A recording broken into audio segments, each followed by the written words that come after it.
Garden of Terror.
Every time I swear to George, okay, you should definitely be able to hear me now. I super plus apologize. Super plus. That's so annoying. I'm bad about that. That was such a like good and peppy intro. Just pretend I was really entertaining for like 5 seconds and you wouldn't miss anything. Okay, I know it's more than 5 seconds, but you know what? Shut up. So, yes, I am Raka. This is my co-caster. This is Opera. Opera was running around because it was dusk and Opera wanted to be out hunting. And then Opera finally settled down and laid down for a bit, and finally tried to take a little cat nap, and immediately I started petting him, and Opera's like, how dare? Kitty. Victory for the Forsaken. Thank you for confirming, Moby. I was pretty sure you could, because the guy, I actually said, I was like, every time I go to a new profile, because this is the NGS1 profile, have it use this as the meat hall, and somehow it resets itself. But we do have Holger coming in. Zero attack, going to play the Bouncy Knoll. Brightwing and Sylvanas being taken out. This is a little bit loud. Is this loud to anyone else? I'm going to turn it down on my ears. But I can turn it down for you all as well. I have the power. I've got the power. We have Shadow Droid coming out with the Stew Cough. Oh, so we've got. Is it rude to call it the Training Wheels comp in Div B? I feel like it's too good to be Training Wheels in Div B. But Xenochrist is going to be on Varian. By the way, confirmed in the pre-game lobby, Xenochrist is playing with the little, like, beer hat with the 2 beer, the, like, straws coming down. Because we got a little bit delayed because their hat was acting up because they couldn't actually get any liquid, and they need that. Mulby, I actually don't know because the rework happened after playoffs began, and so Arthas is globally banned for the duration of playoffs. Anytime that a hero gets reworked after playoffs begins, they're not eligible to be played. Yeah, I didn't update, but I did reboot, and that seems to mess it up. And I normally catch that because I don't reboot that often, but on the NGS1 profile, I haven't used that since, like, January. I know, Kitty, January, that was a long time ago.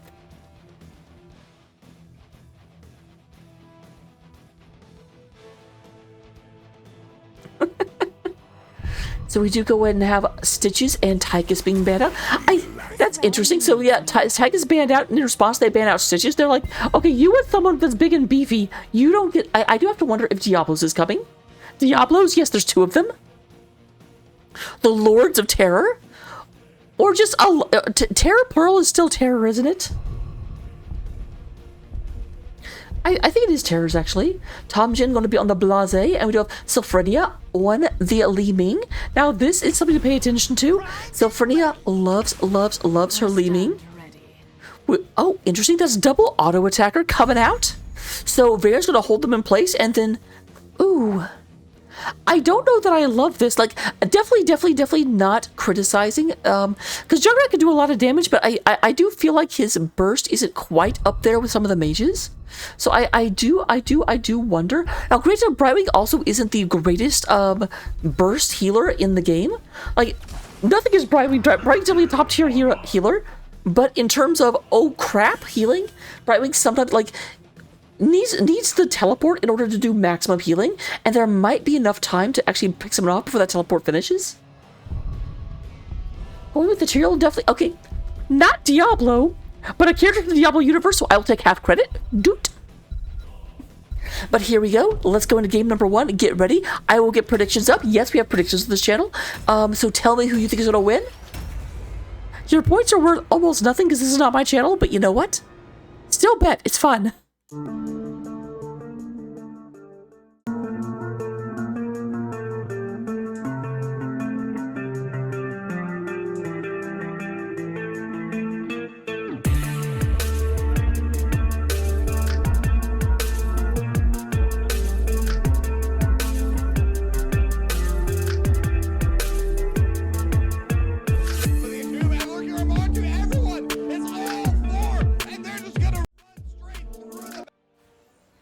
Alright, coming into game number 1 here on Towers of Doom.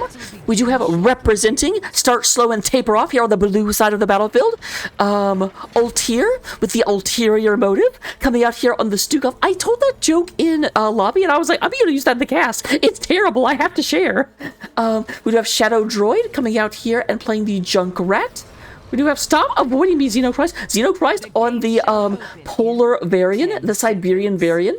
Riding around at the speed of sound. 0-day attack going to be on the Hog Air. And then go ahead and have Lu. I want to say Law. I fought the Lu and the Lu won. Playing the fa la la la la. Does go for a Gambit build. So not Q so far, but it's still possible. Meanwhile, representing the side of the orange. Representing Pepegas on Ice, we do have Peas.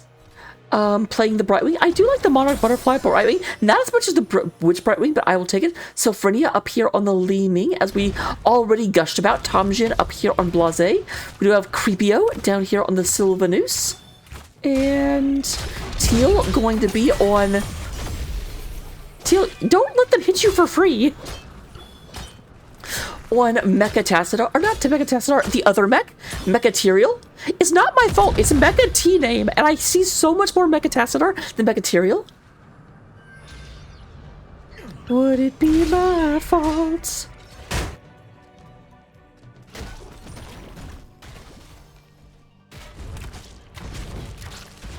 Both sides picking up like all the camps?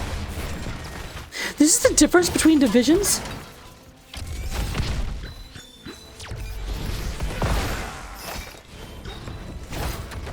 Oh, Tom Jin not looking super high on the health. Has to move back. Nice attempt at the block for 0-day attack. Didn't quite work out, but I still favor the attempt. Peace goes and picks that up, and here comes Creepio. Here comes Creepio. Right down Creepio way. Sylvanus does take Unrelenting Torment, so extra damage by 20%, and it lasts longer. Very helpful in those team fights. Not as good at the like single target damage. We do have Lu and Xenochrist up here. This is a big old push. Every push with Sylvanus is a big old push. You're just in time for the seeds of my vengeance to sprout. And we have the vengeance, the seeds coming up. Not like in the Dark Knight, we have the vengeance coming up.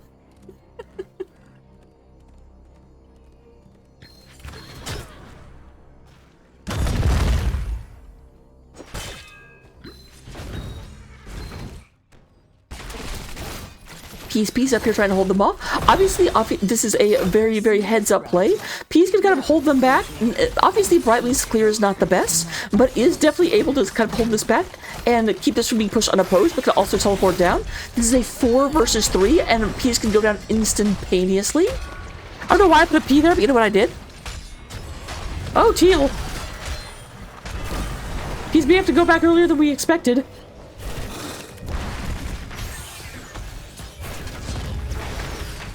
Oh, P's is already down here.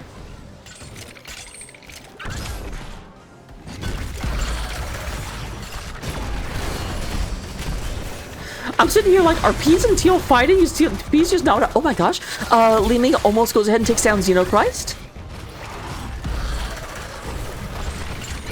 Okay.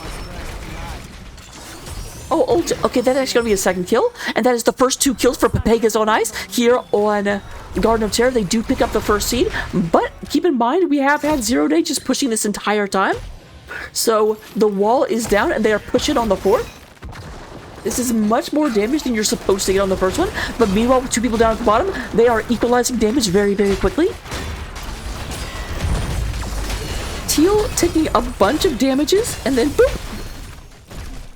No, you don't get to get a kill. What are you talking about? Who do you think you are? I gotta tell you guys, I just looked over and Opera just gave me such a look. Like, I talk a lot, but I'm not usually this energized and this whenever I'm talking. So, like, Opera's like, are you okay? Are you ready? Are you sick?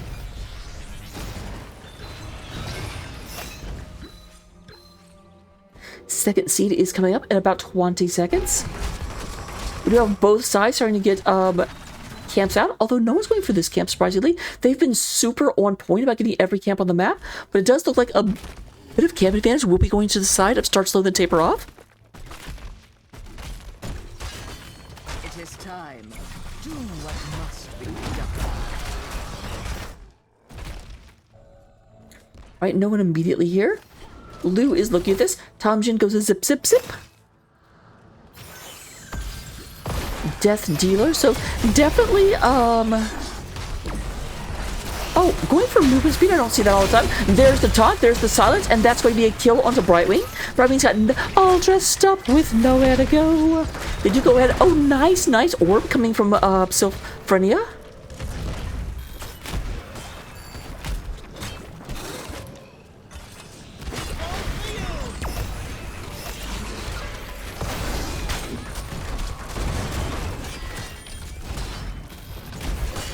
There's Tamjin in the backline, but Tamjin may be saving on their own. Oh, but there's Lu going in there. Teal looking for the kill. Lu will escape, but will 0 Day attack. 0 Day super, super low, does barely dodge that.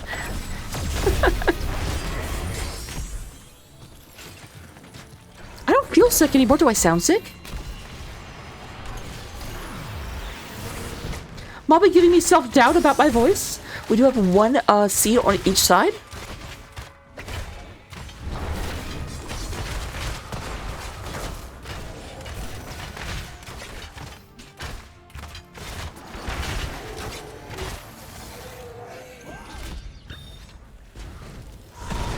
Oh, 0 Day might be in a bit of trouble. Does go ahead and unstoppable.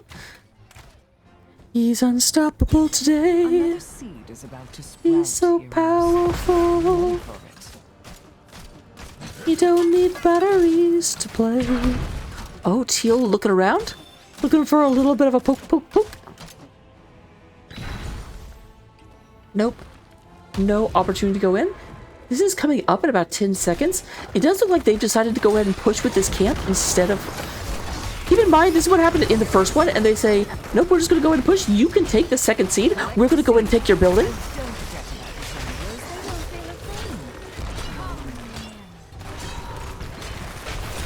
And here comes another one of those camps. Camp's going to turn red in just a second as it gets within range, and it gets really, really mad. They're attacking a fort without us! Red team has destroyed a fort. I know that's not actually what causes it, but I do like the idea that the only thing that gives minions life and the only thing that gives them, like, joy is hitting forts. And so whenever they see the heroes, like, attacking the fort, they're like, hey! Alright, ult here gets taken out for the 4th kill for Pepegas on Ice.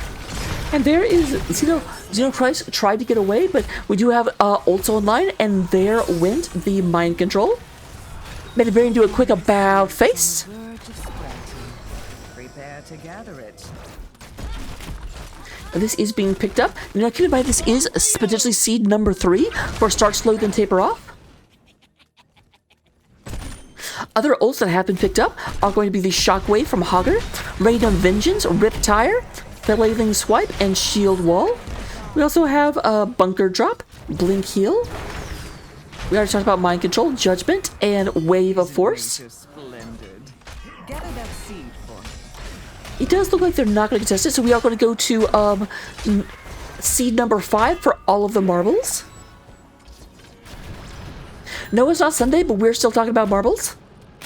That's an inside joke. Malby gets it.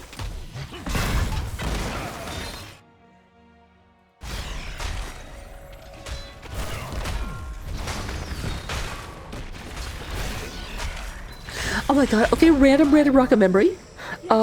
So I had a friend when I was a kid, named Rob. I won't go into more detail than that, but Rob's mom was very much one of those, now let's use our inside voices, because Rob, oh my god, but because of that, Rob, for some reason, got himself, I don't know if this was a real belief or just him being a little crap, but got himself convinced that if he was telling an outside joke, meaning a joke that everyone should understand, he had to, like, yell it, because that, outside voice for outside jokes. Oh, that's a lot of pain. That's a lot of pain onto Teal. Teal does survive the training wheels.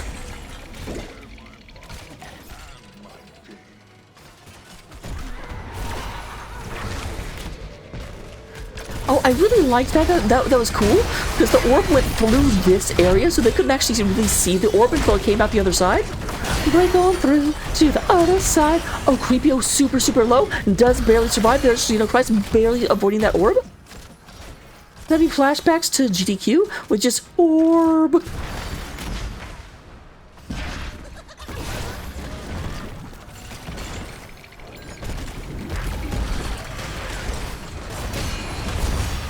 Another big taunt on the Teal. I do have to say, I like the way that Start Slow Then Taper Off are not afraid. They're not falling into the trap of being like, no, Lucas Ferrales, don't attack the tank first. They're like, no, this is Tyrael. Tyrael's not known for having 8,000 hit points.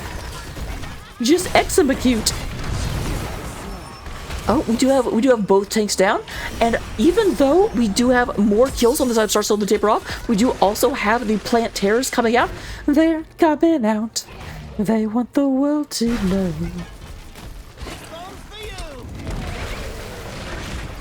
I always hate that. Oh, Sylphurinia? I missed that happening. I was not looking. I was not aware the battle was still going on.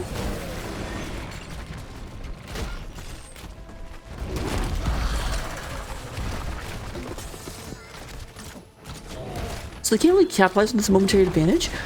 Keep in mind there are still 2 seeds on the side of Start Slow Then Taper Off, and because 2 people died on the side of Pepegas on Ice, they couldn't really super capitalize on this. Like, keep in mind this fort was already down, so all the plant terrors are going to accomplish is like taking down a wall or 2. I don't even remember if these were down already. That's almost gone, but not quite. Oh, Tomjin, Tomjin, Tomjin.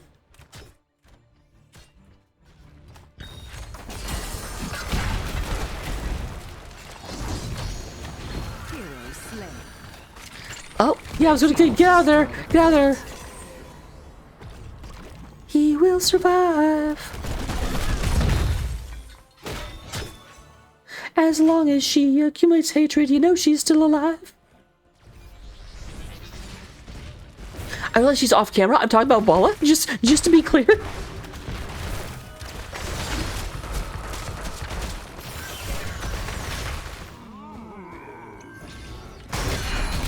Alright, and that is going to be the first fort falling for the side of Pepegas on Ice, as we do have Start Slow Then Taper Off, are starting the taper off phase.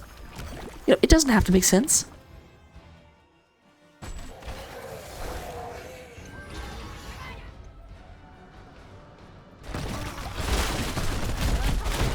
Both teams, once again, point. I'm actually surprised that came up. Usually there's like a cooling off period, like for a serial killer after you get a map objective. But we're going in again. We may have another phase of plant terrors right away.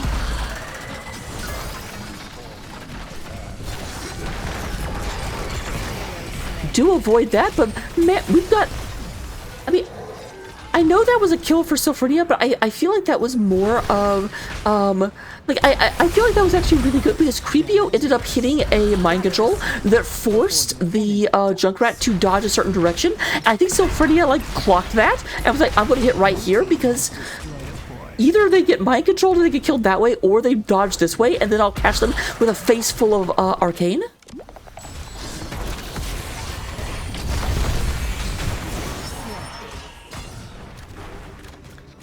And that's Stukov.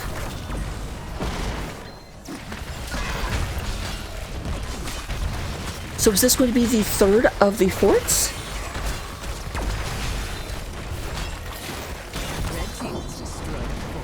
It is indeed. Now keep in mind, we do have this, and this is really starting to push in. This is going to get a lot of damage. No one is even moving in that direction yet, other than Tom Jin, who I did not see on the minimap because I expected them to come from the other direction. Whoops, whoops, whoops.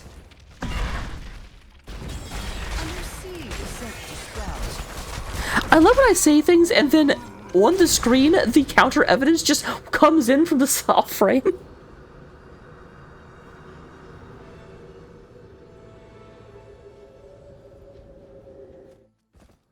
Xenochrist moving in, as well as is Lou and Shadow Droid in the area. Keep in mind that Star Slow really do want to get this. They are down, but they're only actually down one fort. Both top and bottom fort have been lost on the side of Pepegas on ice.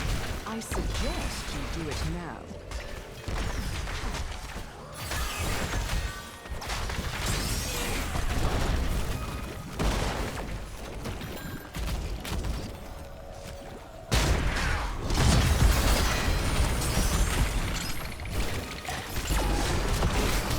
Alright, there's your attack coming in. Once again, this is why, as soon as I saw that Li Ming, I don't mean to talk about Sophronia, like, obsessively, but the ability to predict exactly where people are, and again, they keep shooting over this barrier. In case you guys don't know, okay, this isn't as good a Golent. Like, whenever they're all here, they can't see on this side very well. So Sophronia is kind of just like mobbing, but they're always, has a very, very good idea. That was Shadow Droid.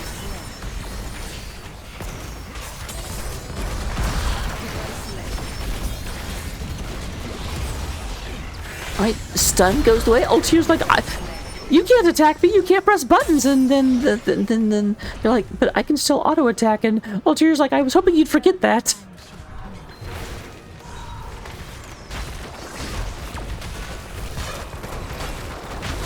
They are riding their way in. There is the seed being picked up by Brightwing. I feel like we have now the reverse of the training wheels comp. Like, obviously we have training wheels comp coming out of the side of Start Slow to taper off, but this is very much like charge into mind control, and it just keeps getting kills. Now, granted, Creepio is able to hit these mind controls even without the charge. And by charge, I mean Tyrael Judgment RAR.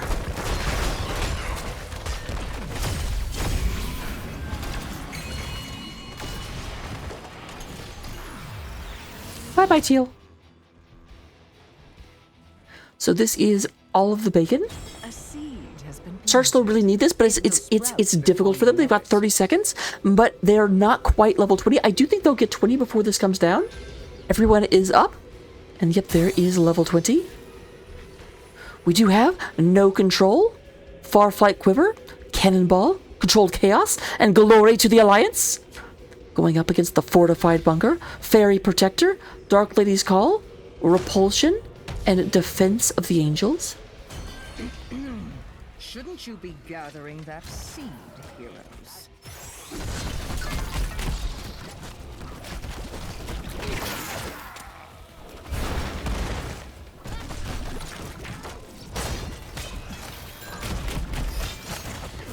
Alright, they're taking down the banner. We're very tense right now.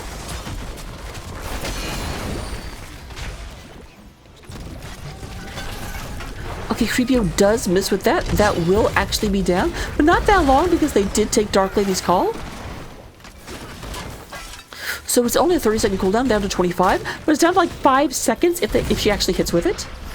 Those numbers may not be accurate. I'm an English major, not a math major. Oh, there we have a lot going in. There's zero-day attack, going ahead and bouncing back. And boom, there is Blaze catching that kill. A lot of damage came from Sophia. And oh, Shadow Droid is in the wrong side of town. Got caught. There's the no control, but there's the no control of protected by the way. Trying to go ahead and get there, but it won't get any kills. And that is 4 people going down. So Fredia will pick up this. And meanwhile, by the way, here's some camps. By the way, camps. That's probably the end of the game. That's going to be 3 lanes all pushing in. We are 30 seconds away from anyone coming back to help. Altair is going to show the better part of Valor and get back to the end. That was a Shakespearean reference.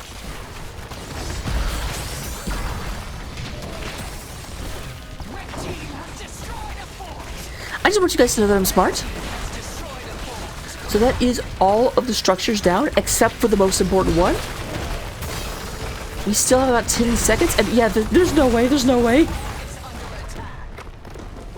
That is game number 1, going the side of Pepegas on ice, here, on not Battlefield, Garden of Terror. I know what map we're on. Looking at the stats, we do have, in terms of overall damage, Silpharidia leading the way, beating out Creepio by a whole 640 damage. Honestly, oh my gosh. Okay, this is no slight to Shadow Droid, but I just want to point out that Shadow Droid barely did 50% of Silpharidia or Creepio's damage. That's very impressive from the 2 of them. Wow, wow, wow, wow, wow. We do go ahead and have, in terms of healing, Altair does out-heal the Brightwing, but again, I always point this out, there was a little more to heal.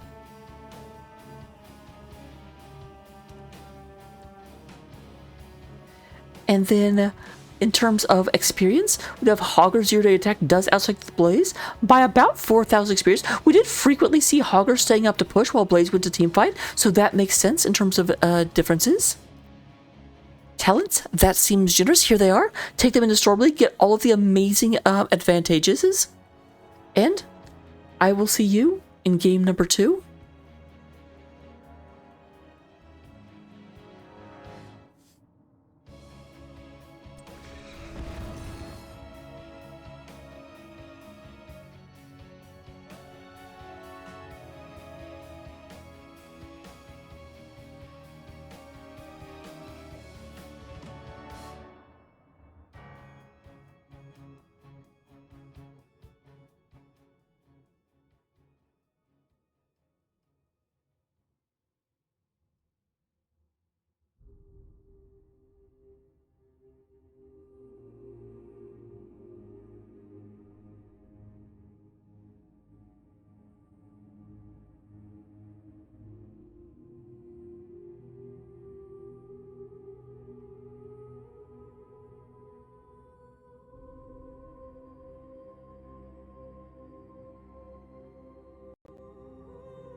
Dragonshire.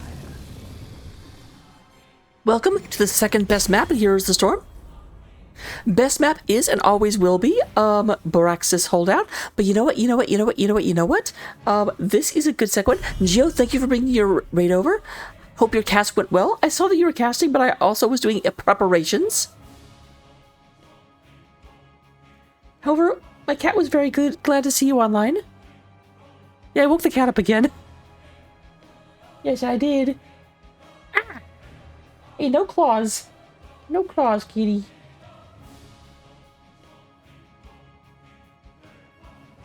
Ah, bitch.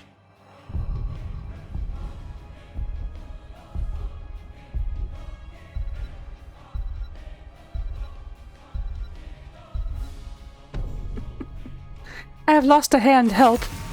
Ah. Okay, I do need that back. I false that being the first ban. Does want to deny the opportunity for a global. I have to wonder if we will see an answering Brightwing ban, or Dahaka. Falsehead is definitely the most dangerous of the globals, though. Anduin being banned out. I often call Anduin the fun police. Ah! Yeah, you stopped paying attention, didn't you? Yes, you did. Yes, you did.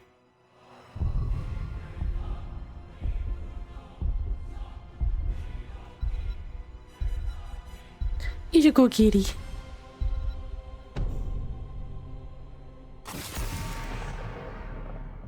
Alright, there is Kael'thas getting banned out. I always do that. I always say there is Kael'thas, even though Kael'thas is getting banned. So it's like, no, there is not Kael'thas. There is the eternal absence of Kael'thas, or at least eternal as far as this game.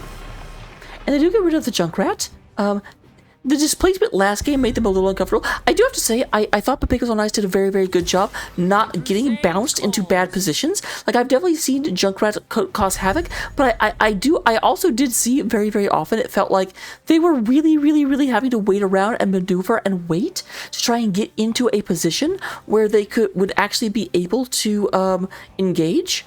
Like, especially up that, I'm specifically thinking of the engagement up top, near the last of the objectives, where they moved back and forth forever, being like, we have to get an angle where we can actually go in. So the presence of the Junkrat and the traps was very, very frustrating. So that's probably why they banned it out. But so far, Brightwing Sylvanas. Are we going to see Tyrael and Li Ming and Blaze coming out on the side of Pepegas on Ice? Yes, he's amazing.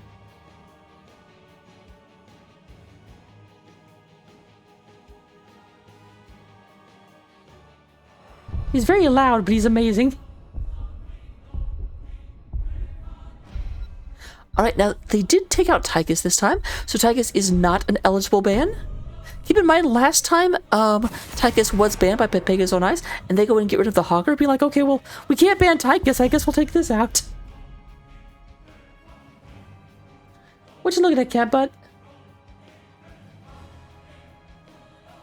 Give you a hint? Looking at Raka?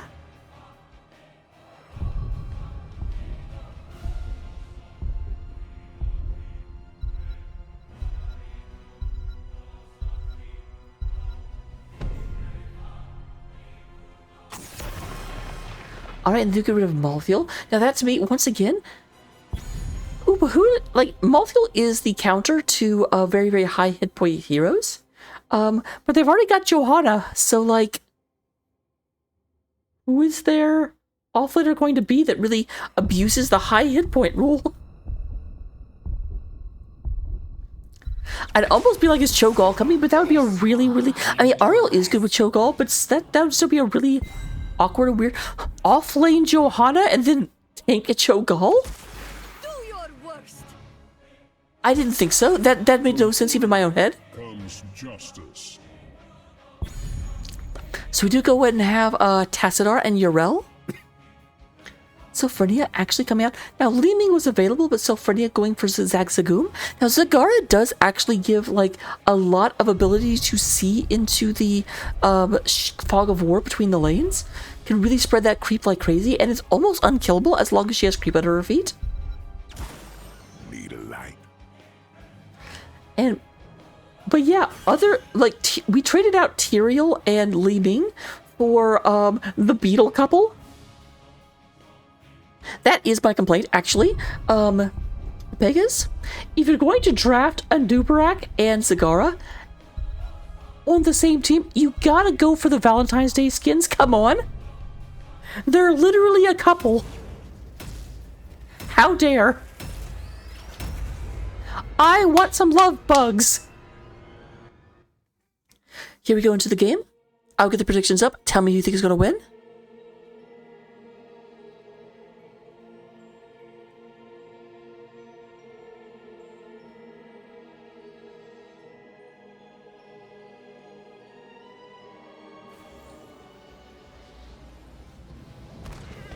Heroes, prepare for combat. All right, coming into game number 2, representing start slow then taper off.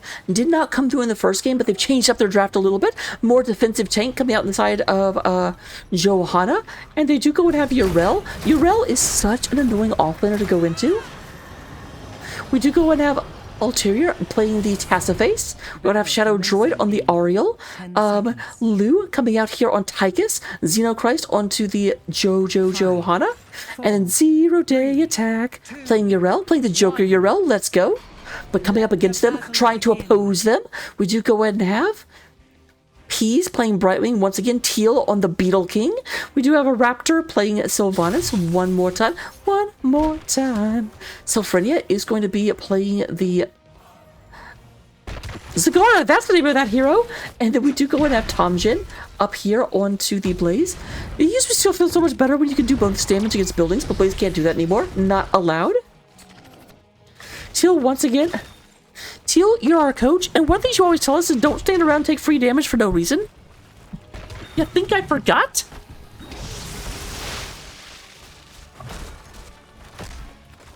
Teal's gonna watch this and be like, Raka, don't call me out in front of all the fans. But we are coming in here. Bring the voice down a little bit. It was getting a little bit squeaky. We do go ahead and have very, very, very quick pickup on the Bruiser Camp. Power. Take control of the shards.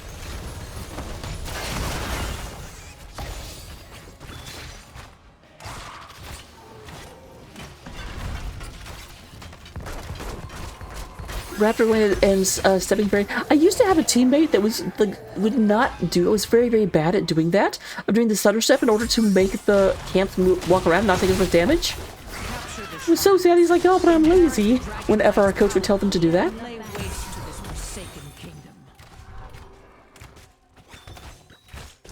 There's Teal picking that up. So one of the shrines going each way. Tomjin all the way down here at bottom. But once again, this seems to be the Pepegas on Ice special. Get a camp and just push with Sylvanas. Oh, you gotta push, push, push no matter what.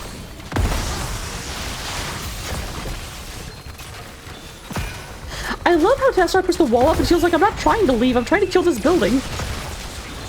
Oh, lots of damage on the zero-day attack. Hey, did you forget you were fighting 2 into 3? And did you forget that forts don't really protect you anymore?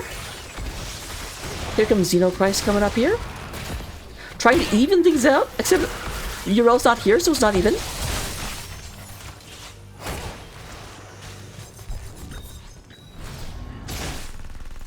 There's the double shrine coming in here, ready to make a Dragon Knight. Look at him, all impressive. Waiting to come alive.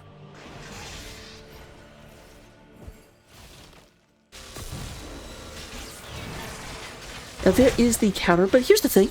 Even if they try the same thing and do a big push, without Sylvanas, the push isn't as strong. Now, we do have both shrines going back to blue control.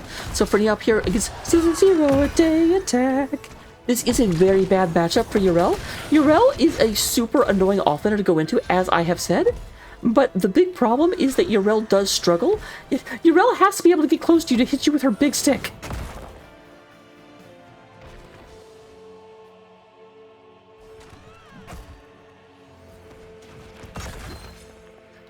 Sylphria moves very, very quickly.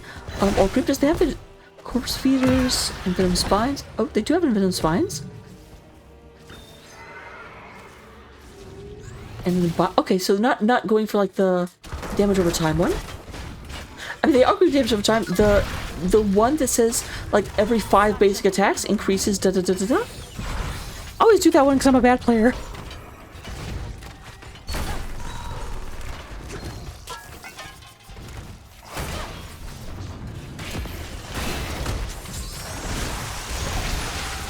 Alright, it's 4 versus 4 up here. No one in mid lane, but that's being solved right now. And I need to be careful. Blaze is coming up here to fight with the Johanna because Teal is trying to become a dragon and will do so.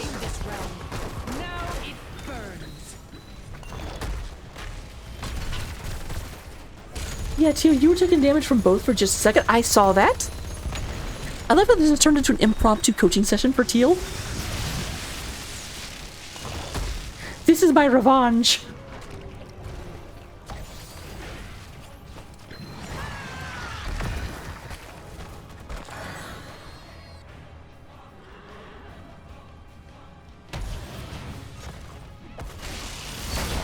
Oh. This, Tamjin Peas does come in and save them. Keep in mind that there's only been 1 kill so far. She don't even remember who was against, to be honest. Who's died? Oh, that's right, Derp, Urel. And obey. I remember that now.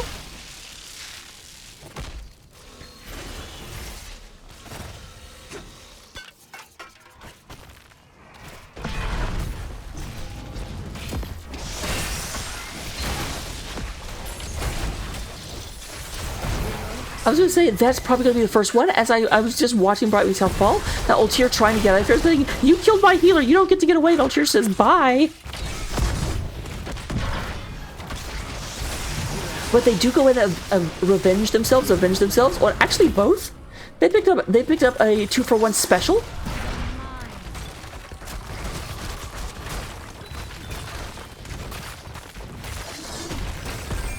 I'm trying to remember what that is at Wendy's. It was like the biggie bag or something, where you get like it was the great like date night bag whenever you were in high school and like really poor.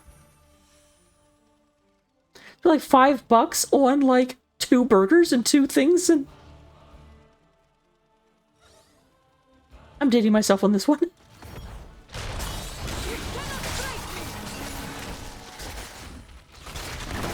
I'm not sure I agree. That just delays them being able to kill Urel. Okay, there was no response. I was going to say, that actually just gave the other team time to come in. But they did not take that time, so it's fine. My beloved is gone, but his power remains. Control the shrines and make use of it.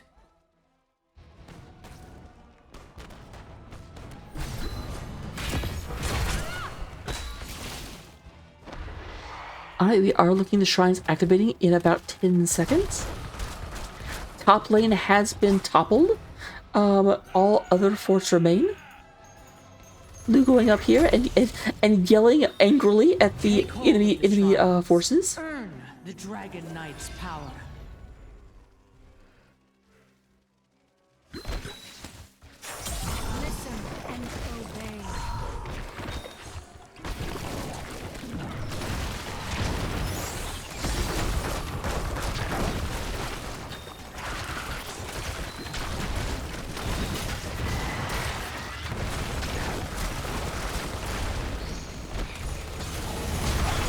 There's Tamjin.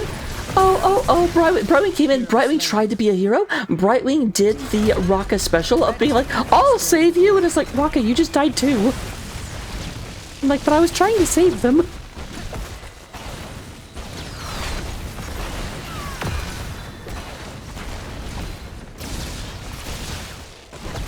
It's the thought that counts, right? However, they're actually pushing into this, and that may be a bad idea because the enemy team has now knocked down the wall. And keep in mind, this isn't Sylvanas yet. When you go back, they're like, oh, this is a bad idea. This is a bad idea. She's unstoppable today. Alright, they do get the top fort, which is Better than nothing. They do also lose to Johanna. So pick me up before you JoJo. Oh, Teal taking a bunches of damage. Beetle has to get the heck out of Dodge.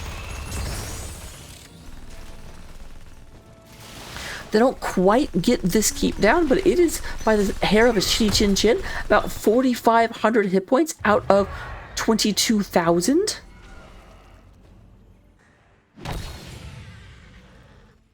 You better get out of there, Zero Day. Tom Jin's coming.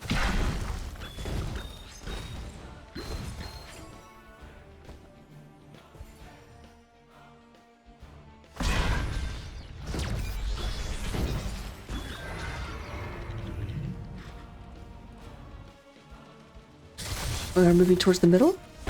Nice scouting from Teal. Very quick. Oh, there's more people here than I thought. Teal might be in trouble. Here comes the Brightwing coming in. Zero Day attack, catching cannonballs to the face. There is the Aegis coming in. The Cocoon onto the Tigers. In response to, there's that big Teal getting absolutely cleaned up by that black hole. And that was a lot of R buttons pressed with no one actually dying. It looks like only Bunker and Maw are still up.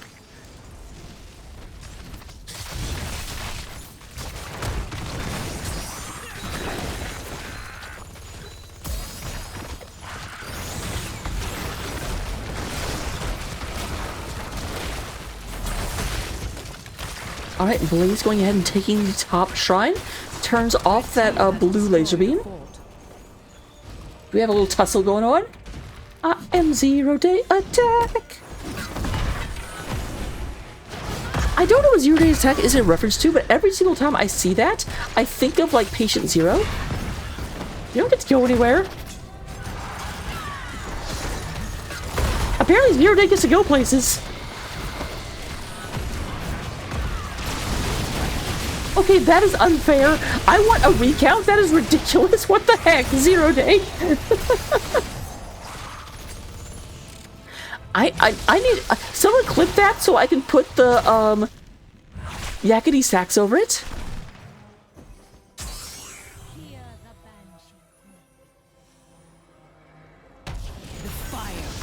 And we do go ahead and have Yrel coming out and gets into the Dragon Knight.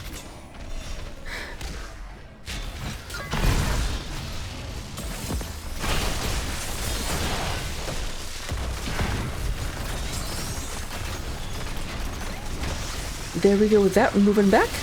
Moving back.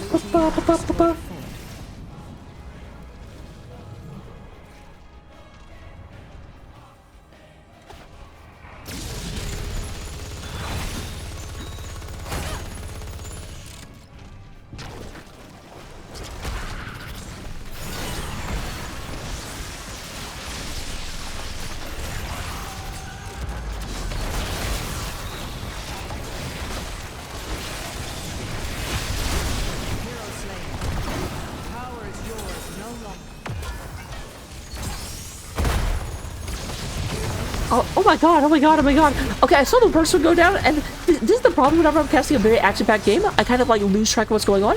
But I saw one burst go down, and then it's just like pop, pop, pop, pop, pop. And this is I was seeing a swing. I was like, oh good, they're starting to come back. This is getting more competitive. This is not competitive. This might be the end of the game. Oh my god. What is happening right now?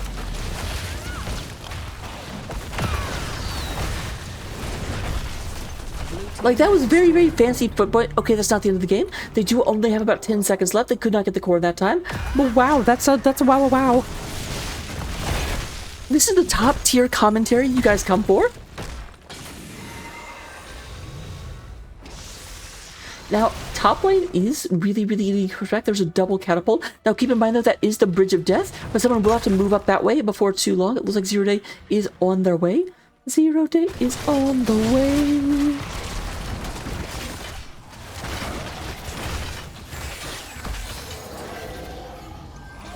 That's one of the problems that I have, is that if I hear something that rhymes, I have to sing it.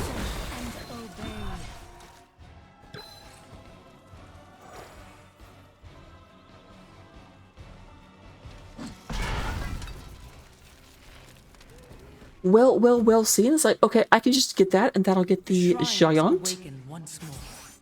But there's two more giants coming.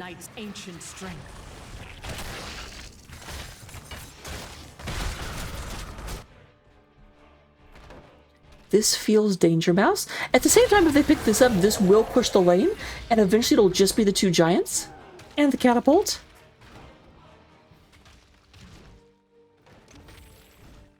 Alright, catapult's going to be taken down. There must And always be this will a definitely clear up the lane. Oh, I didn't realize how low it was. Oh my goodness. Like, I knew it had been down to 4,500 before, but that was one attack.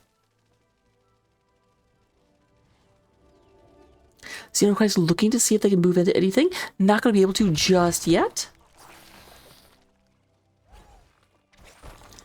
Okay, they do get this before any real problems happen.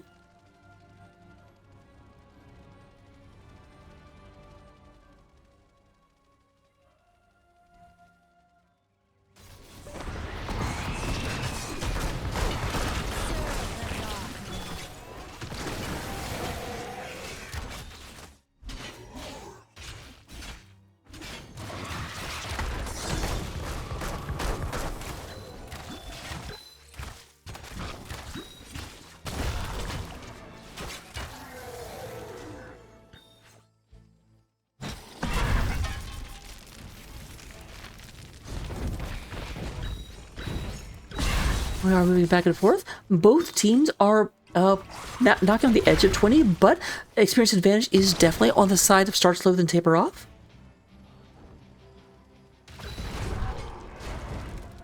So I like and hate this because in response, we do have the 5-man moving as a pack on the side of Pepegas on ice, but obviously that means they're even slower to get to 20.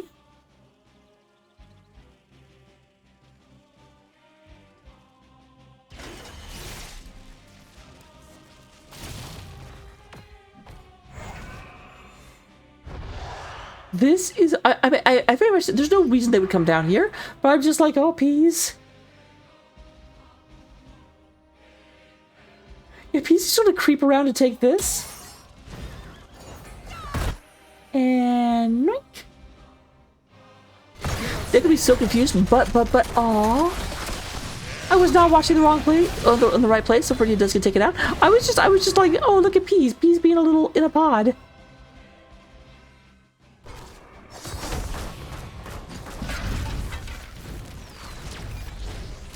It would be really funny if they'd had someone in the middle as well, hiding.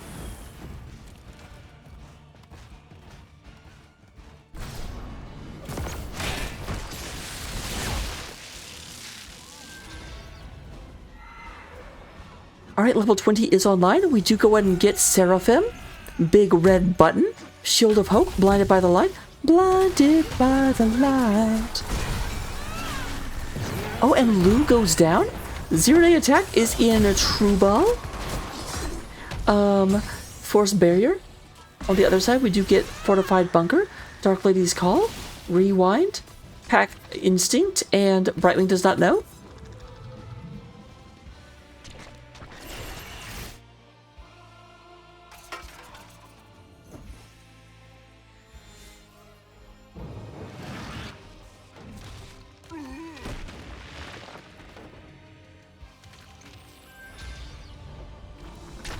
Alright, Tom Jin about to become a Dargon. And both teams do have a wind lane open, and the bottom lane is open for everybody. No one gets mind controlled. Mind control is down for only about 10 seconds.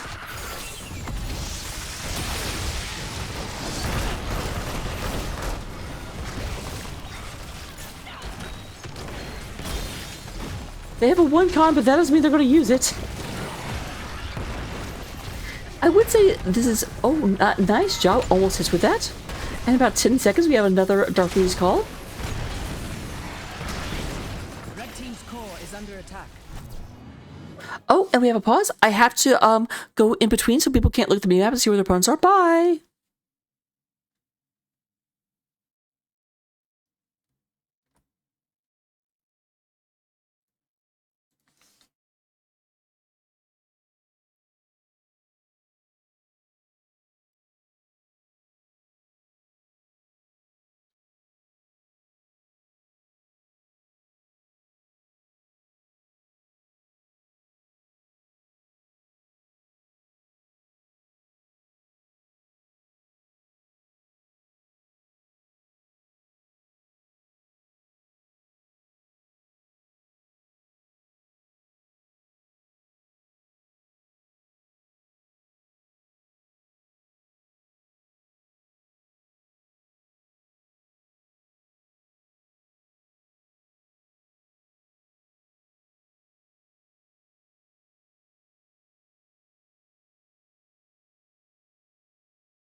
Alright, we are back. Sorry about that, everyone. We are a 30-second delay, and because if we wait, like, on the screen, people could just come in and look at the mini-map, and that will be up to date after 30 seconds, so I always go to the in-between. It's a little bit bad when it happens with the MGS channel, because there's no other music than be playing, because we're using in-game sounds, because I don't want to risk, like, copyright strikes on the NGS channel. I'll take the risk on my own channel, but...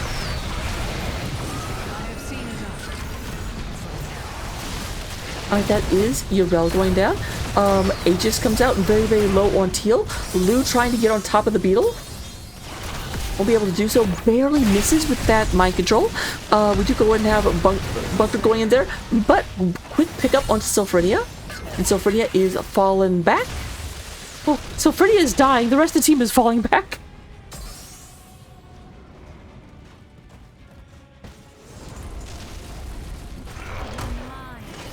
What is dying other than a very scenic route back to the Hall of Storms?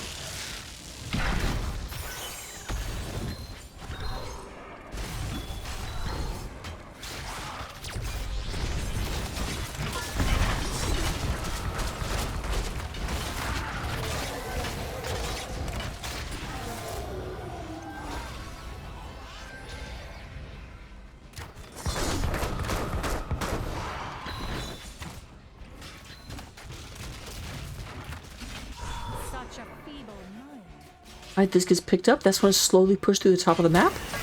Everyone is back up as of now. But obviously, Sylphrinia needs time to get back to the team.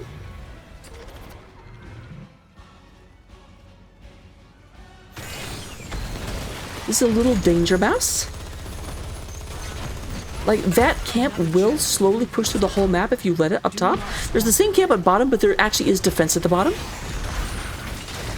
And it does look like, I was gonna say, don't get too tangled up in conflicts and combat down here. Serve the darkling.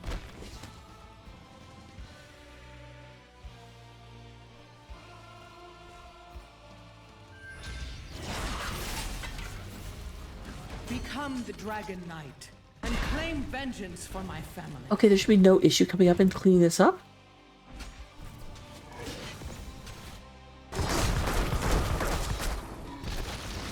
This won't be as dangerous. Oh, was that already picked up? I thought they were picking that up.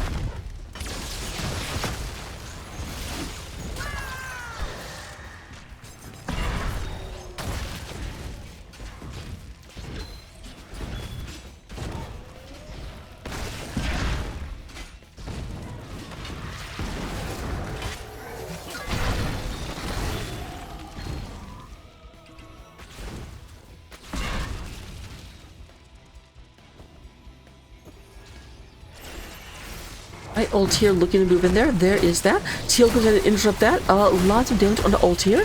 Teal taking even more damage though. Here comes Brightwing in to try and heal Teal.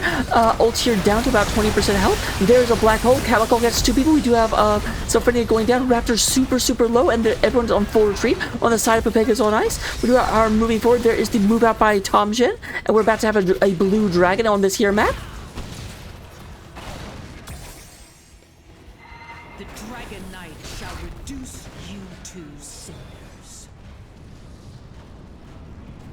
Yep.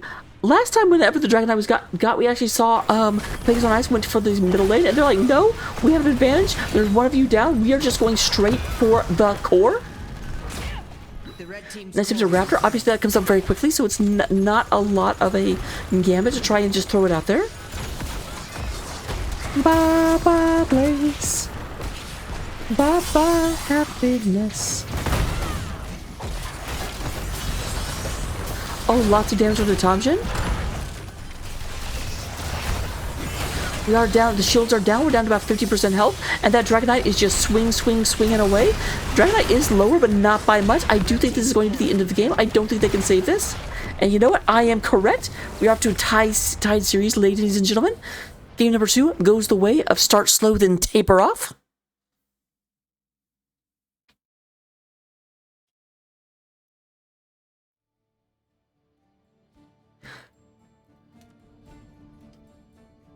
Looking at match number 2, in terms of damage, we do have Ultira leading the way in terms of damage, 67,000 damage.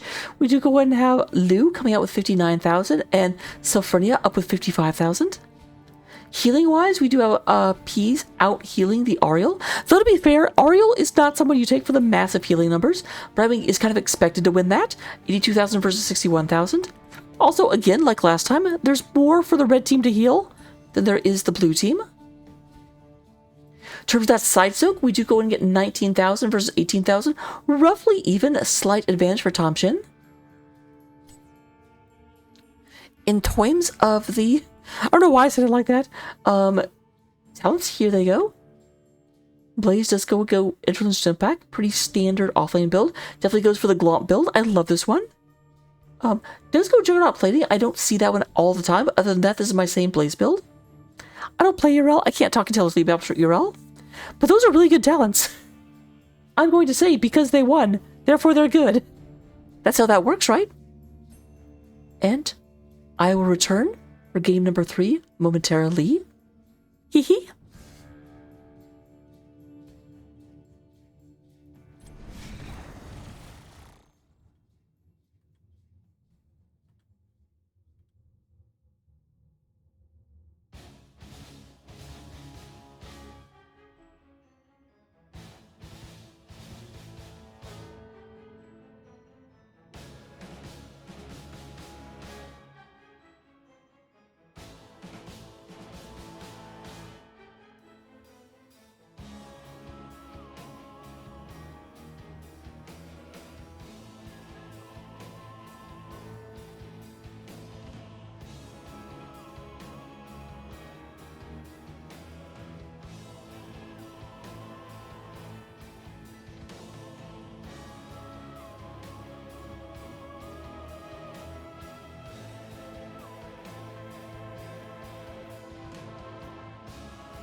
Remember I said the last map was the second best map at Heroes of the Storm? Well, here we are on Borax's Holdout, because these teams are not cowards. Let's go! Borax's Holdout is my favorite map, because it's the offlane focus map. Now what's really, really interesting and a little bit scary is that if you look over at the side of Pepegas on Ice, you will notice that the names are different.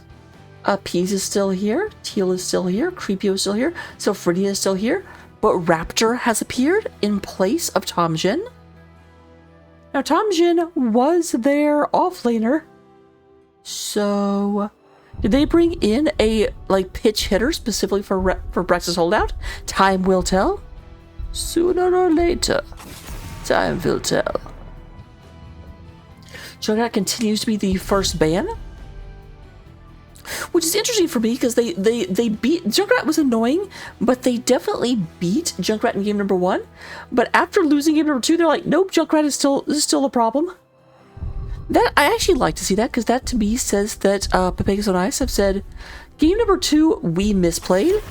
We should have won that. We don't need to change our drafting strategy. We have to change how we play. We have the Falstad continue to be the first ban out of Start Slow, but again, you don't expect the team that won to necessarily change up their strategy.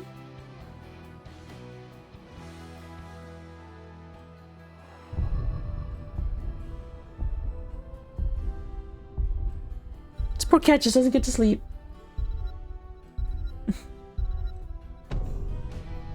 Sleep deprivation is a fitting punishment for someone that's so cute. If they didn't want to be sleep deprived, they wouldn't be cute. This is why I wear goth makeup, so you can't see all the bags under my eyes. I'm never doing that again.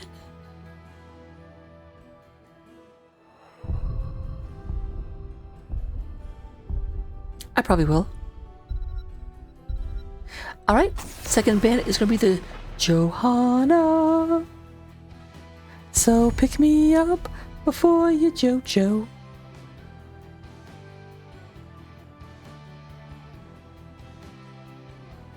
So first pick goes to the side of Pepegas on Ice. I always like to focus on what is actually being picked rather than what's not being picked. Victory for the Forsaken. And they Raptor playing the Sylvanas. Interesting. Change is upon us. So who is their offlaner then? Or are they going to do a presto changeo at the end? Zero Day going to be the Dehak and Dehaka for that global advantage? Hell, it's about damn time. And they do take the Tychus. Keep in mind, Tychus was not in game number 1, it was banned out. So they want to make sure they get that for the second ban phase. That also does kind of put pressure on the eventual, because they've got Tychus and they've already taken Johanna out of the game. Johanna, of course, able to blind out Tychus's special ability. Teal does go for the ATC. Keep in mind, ATC was the first ban in game number 1. So now we will find out why they fear the Mosher. And we do go and have Peas coming out on the Breakwing. Don't meow at me. Opera did not like the way I said Brightwing. Or Opera really liked how I said Brightwing. I'm not sure exactly what that meow meant. What do you mean, kitty?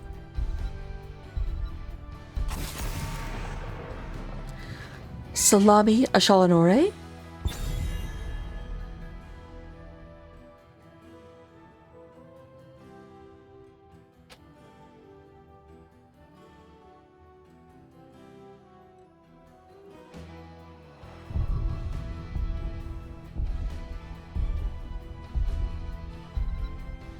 Alright, set first ban outside of Pepegas on Ice. This is the problem I'm on camera. I just immediately always, like, anytime there's any dead time, I just start petting the cat. Oh, I like this. Okay. They've had Stukov the first 2 games, so I'm actually glad. Like, Stukov definitely feels like has been a little oppressive and has really, really helped them capitalize on some of their catches. A little bit of pressure being put onto Altair. Or Shadow Droid, actually. Oh, they didn't get Stukov in game number 2. They took Ariel, that's right. I don't know why I remember the Stukov.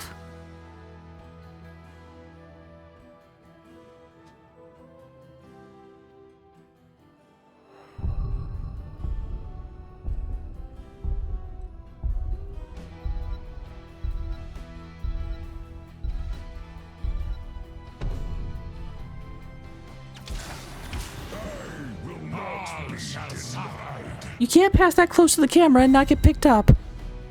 It's illegal? Keep on walking, kitty. Alright, we do have Ghoul Daniel, and Creepio is going to be... Okay, so it's Creepio in the offlane. Now, I do really like Leoric on this map. They have... So... Ooh, actually, you know what? I like Leoric on this map. I don't know that I like Leoric into Dahaka, because Dahaka's burrow just, like... hard counters Drained Hope. And so Dahaka can actually win this matchup relatively easily. So I'm not sure I like this at all. Like... Leo is really, really hard to outfight in the offlane, but when he can't heal himself with Drain Hope, he gets so much easier. Can you stop moving my microphone? Stop being a fuzzy terrorist.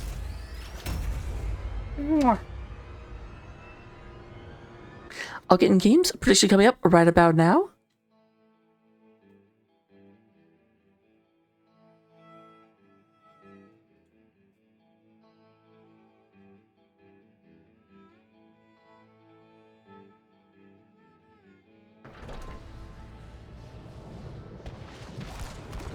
Coming to game number 1, winners of the previous match.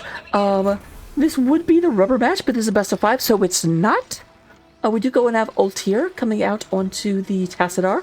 Zero-day attack on the Heckin Dahaka. We have Lu playing Tychus. Xeno Christ is going to be playing the Anubarak. Shadow Druid will be playing the Ariel. 10 seconds. Meanwhile, representing the side of Pepegas on ice, we have Creepio onto the Leo Reek. Raptor onto the Sylvanas. Teal coming out and playing the ETC. We do have Peas onto the Brightwing. And then Gul'dan will be played by Sulfrenia.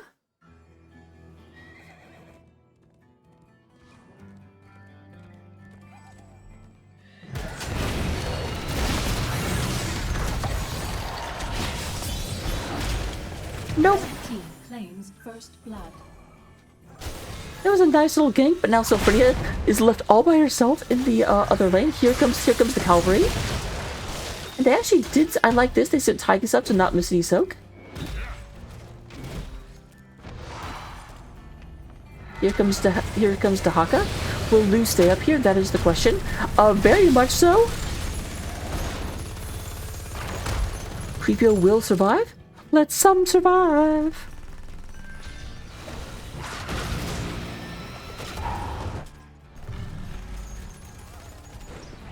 Now there's 3 versus 2 down here because Brightwing also rotated up.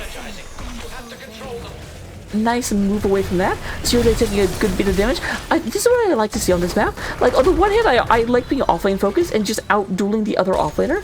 But, you know, teams that just rotate all the time. All the heckin' time.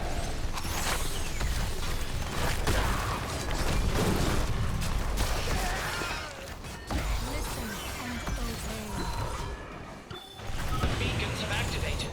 Control them. Let this work.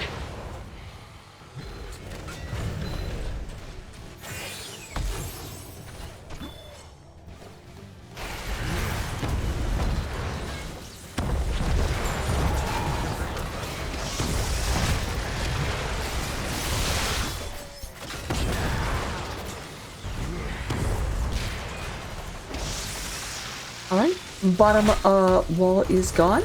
Top wall is not gone, but they are slowly knocking it down. There is the Zerg piling up. Zero-day attack. Oh my goodness. Does actually get taken out by the poison. I was not positive. I have to wonder if they had dive. Is it dive?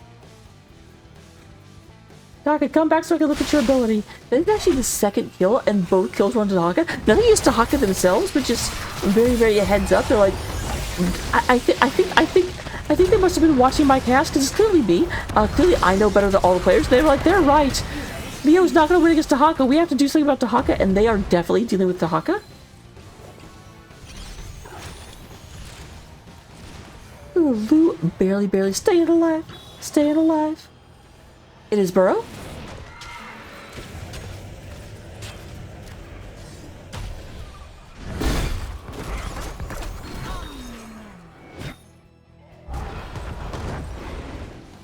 Alright, 50% on Pepegas on Ice has been taken over.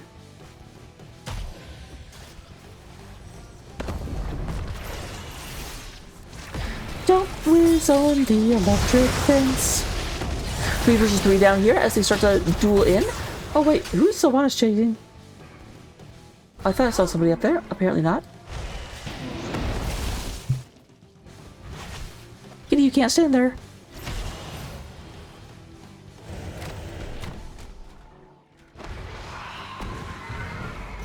Brightwing! There's a Leo that's almost dead right there.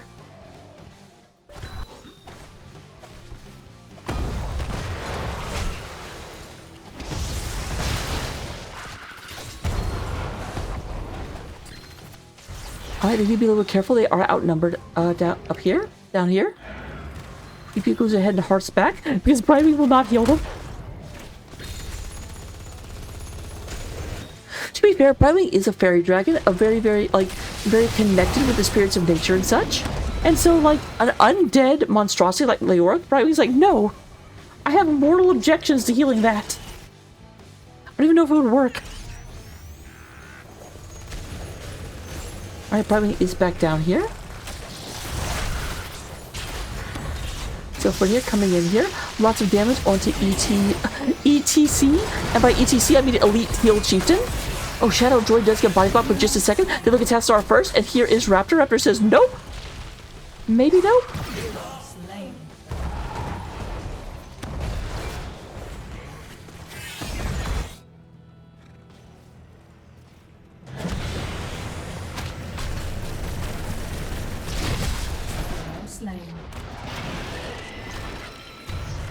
Alright, someone stand on the point. Get that channel before the enemy comes back because Leo is down, no one else is, but they do need time to get back into position. And here is some free channel time. But keep in mind, the Zerg keep coming. The Zerg keep coming. The Zerg keep coming. The Zerg keep coming from over there. And then they stopped.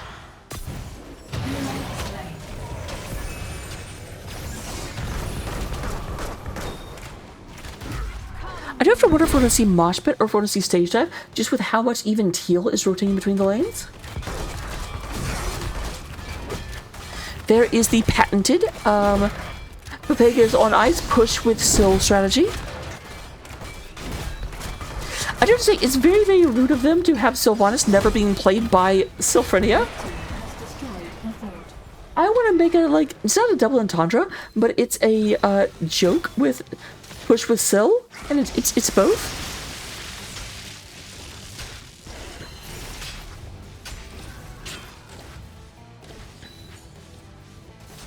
Alright, Tyke is taking over the top point.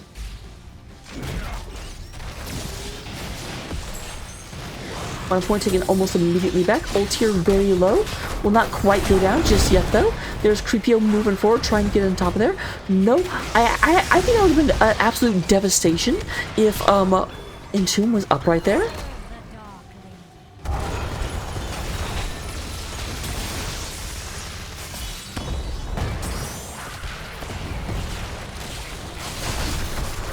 Oh, lots of damage going through, and there's the mind control, and that answers that. We do go ahead and get Mosher. That's going to be Shadow Droid going down. Meanwhile, up top, this is taken, and we do have the Zerg are secured for both teams, but the much bigger wave is on the side of Pepegas on Ice.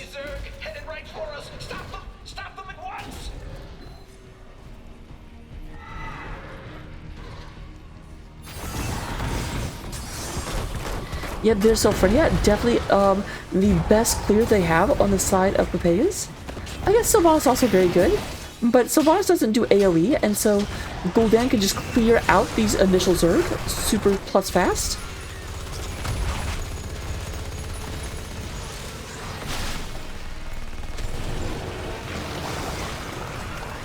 Not a huge amount of value though. This is only about a 7-minute Zerg.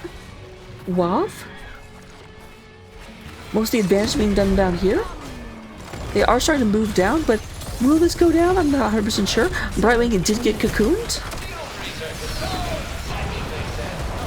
Luke goes in and gets caught. There's the mind control, but immediate response by the Aegis Crystal. That is not what you wanted to see. That is not how that fight was supposed to end. If you are cheering for Pepegas on ice. So this might be a evening of kings.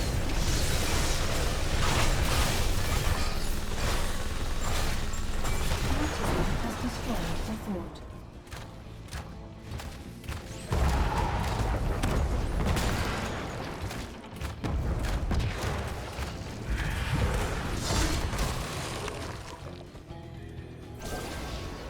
Let's give them hell.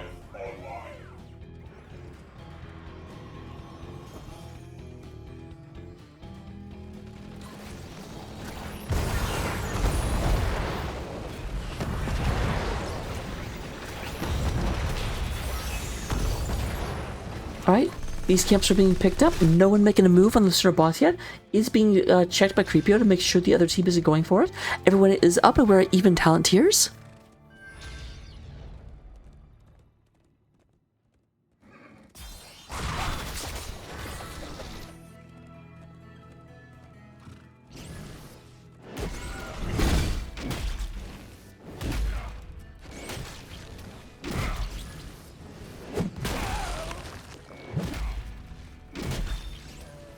The beacons are energizing.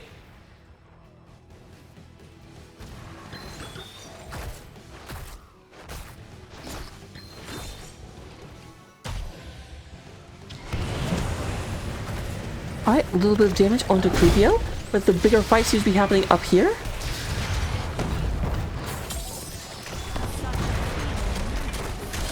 There is Xenochrist moving in. Symphonia moving back, a move back, a move back. Oh, nice 3-person mosh coming in there. Xenochrist in the area, but not enough to save Tassiface. Shadow Droid. Teal going ahead and blocking it. Yep, you don't get to go. You're not going nowhere, Shadow Droid. But Peace and Symphonia do not have the help to continue the fight. Teal is just completely bloodlust. And actually, you know what? That worked. I can't complain.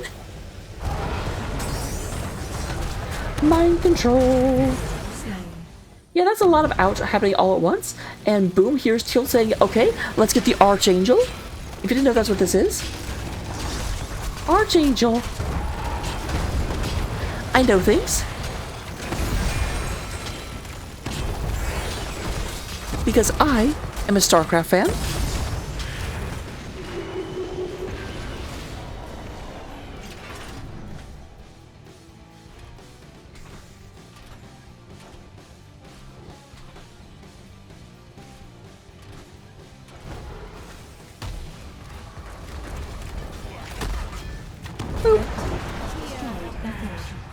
Alright, that is the force cleaned up. This is... They don't quite get it in time. Oh my god, Hero Teal. I didn't realize Teal was up here. Teal was underneath all of them, but managed to hold this long enough for a absolutely fantabulous push here at the bottom. Full Zerg wave. The entry Zerg wave, dinky as anything.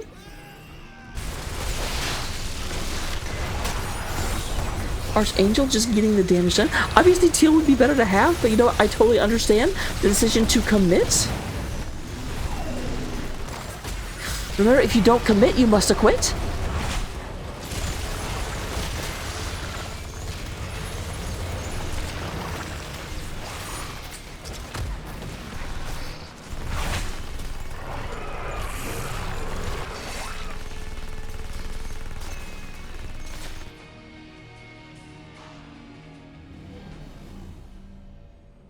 The Zerg are eliminated. Huh.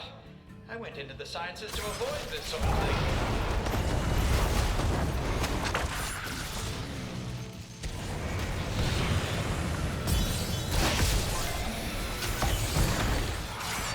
Alright, Teal is back. There is the Entomb. Entomb does not actually catch anyone though. A lot of damage with zero attack. We do have that landing. There is the Aegis coming out, but not going to matter as Gul'dan goes ahead and secures the kill. There's Creepy going in and touching all of the enemies.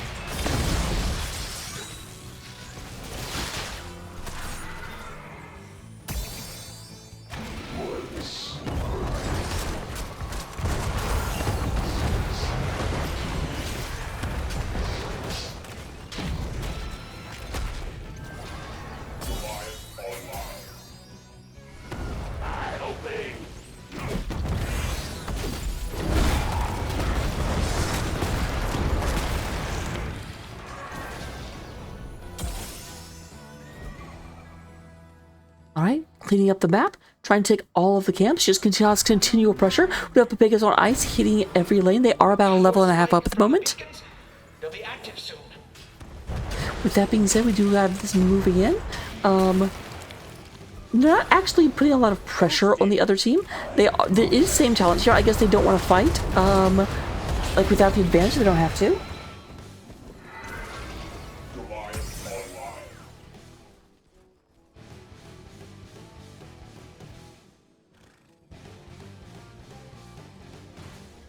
The beacons are now online.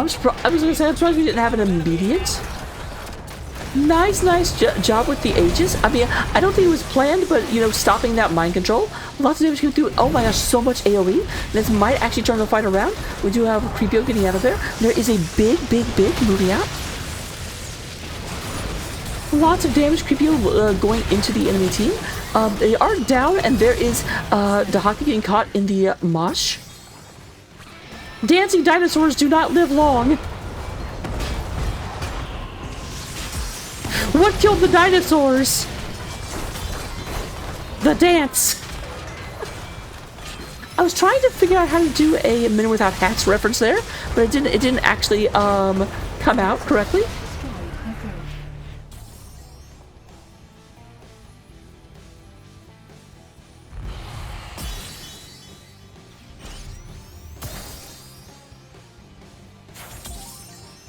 All right. I really like the way that Vegas on Ice continues to move around the map and kind of force their opponents to not 100% know where they are. Now it does look like the attempt has been made to move here at the bottom. Zero-day attack does come out, secures this, but they know Pepegas must be coming. Where are they coming? Xenochrist checks here. They do miss with the mind control. Xenochrist taking so much damage as here's the attack in, and the beetle gets squished.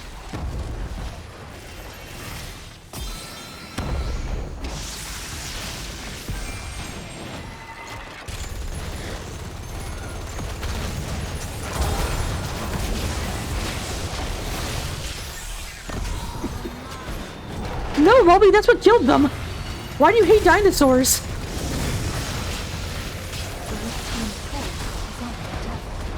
Alright, the core is not actually under attack. It hasn't even taken a hit yet. You can tell because there's no health bar at the top of the screen. As soon as a single attack lands, you'll actually have the health bar show up right here. It'll show up on both sides, but this side will say invulnerable.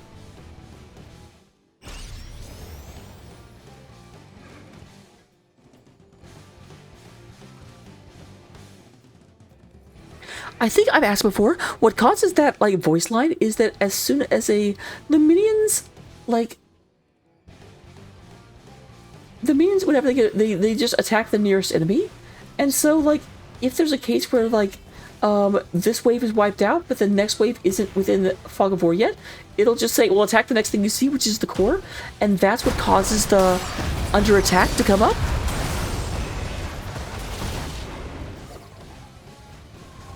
I thought it was the Zodiac's fault we got cancer.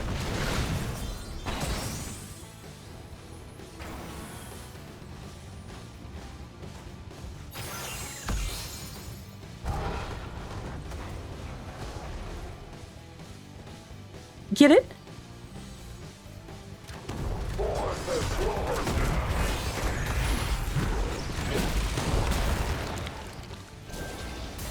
Toasty.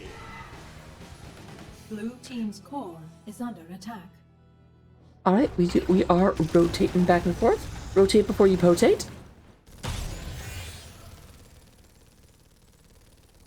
Oh, just barely did not get it. Oh, this is gutsy, guys. I did not expect this to happen, but it looks like they will not be punished for it. Teal, wait for your team. Mein friend.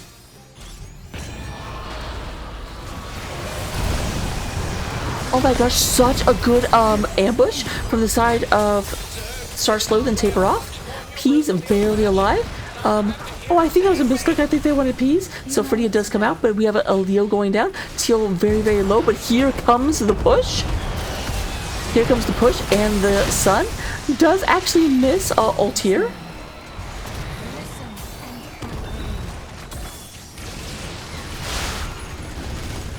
And there's that Archangel just absolutely pulverizing this keep.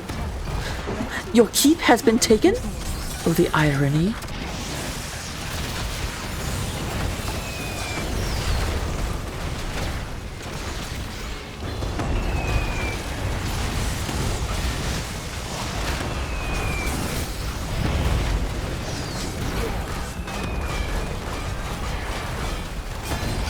And that is going to be game number 3, going in favor of Pepegas on ice, bringing them up to a 2-1 lead and putting them within striking distance of taking the series. I don't know why I stopped talking at the end there. Mulpy didn't understand my Zodiac joke. Looking at the stats, we do have Ultir, does lead in damage, 74,000 damage. Sylphria with 59,000 and Lou with 57,000. In terms of healing, Peas absolutely buries Ariel in terms of healing, doing almost triple. But again, a lot more to heal. I always have to point that so no one thinks I'm being like mean to the other healer. Ah! And in terms of side soak, of the actual offlaners, Leo, I would call that dead even. That's like a 600 experience difference.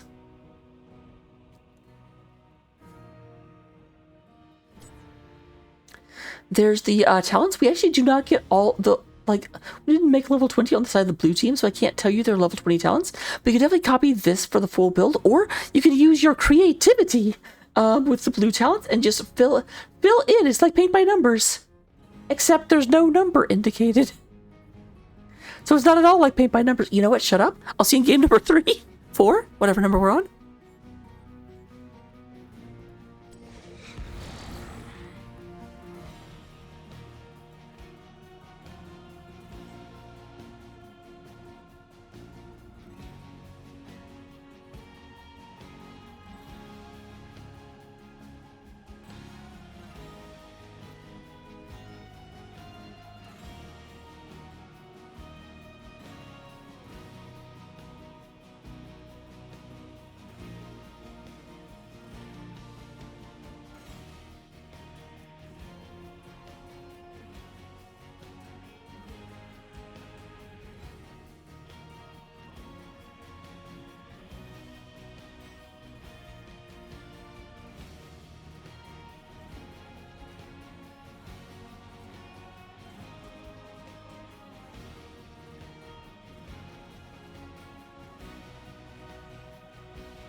I'll share with you all that Opera has absolutely caught on to my crap. We're between games and Opera's just like staring at me like, I know you're gonna try and wake me up.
Infernal shrine.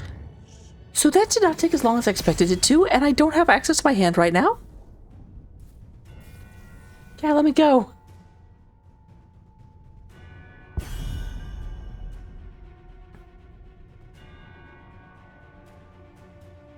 No eating my hand.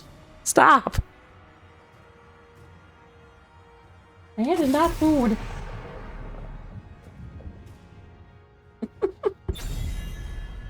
Alright, so once again we have first band Falstad.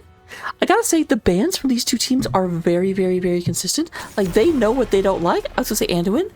I can't remember what the bands here are. Like, I know, I just said they were super consistent, and I'm like, yep, that one, yep, that one, yep, that one. But I can't remember what they're consistently at. It's not Dahaka. Stugo was the third band last time. I'll be so mad when I see this coming up. I'll be like, oh yeah, of course, that. If Kill thought it was banned out.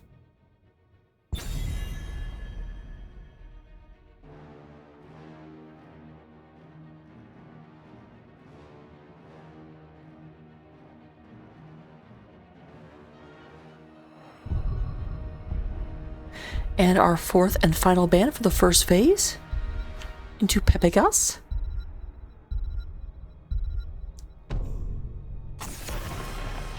And the Jojo. Now, Joe did get picked once. I remember Joe in a game. So pick me. I'm not singing the song again. I'm not doing it. Here's the problem. I keep like running my hand over my leg, and my cat's just looking like I would be in your lap. And you keep moving your hand across it. I'm like, I'm mean. Oh, interesting. Lou taking Sylvanas away from Raptor.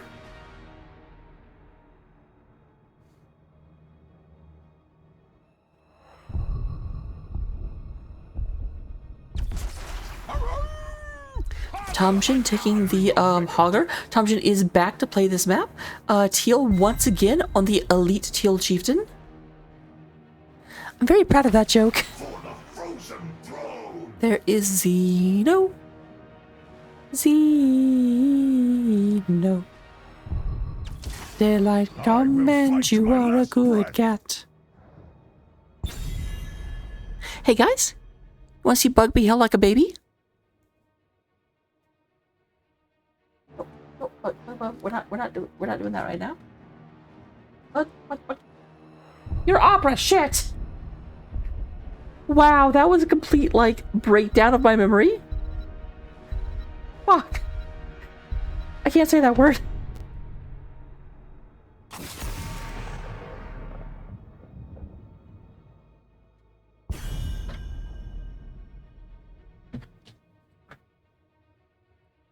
There we go. It took a second.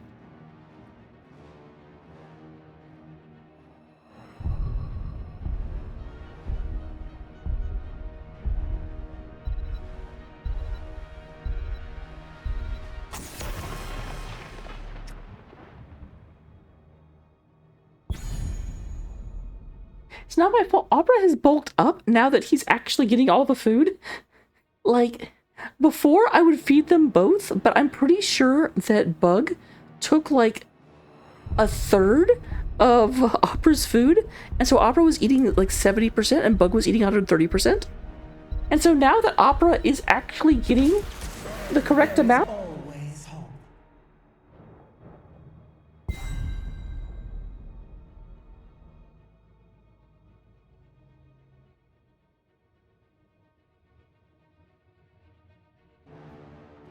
I don't know when that got turned off. Hopefully that was just now. Okay, what's happening in the draft? I got distracted. They do get rid of Brightwing, okay, and Haka. So all of the globals being taken out. Here on Infernal Shrines, we have Shadow Droid onto Yrel, back for 0-day attack, and then Altier. We have Sophronia once again on the Gold Daniel, and then Peas onto the Ariel.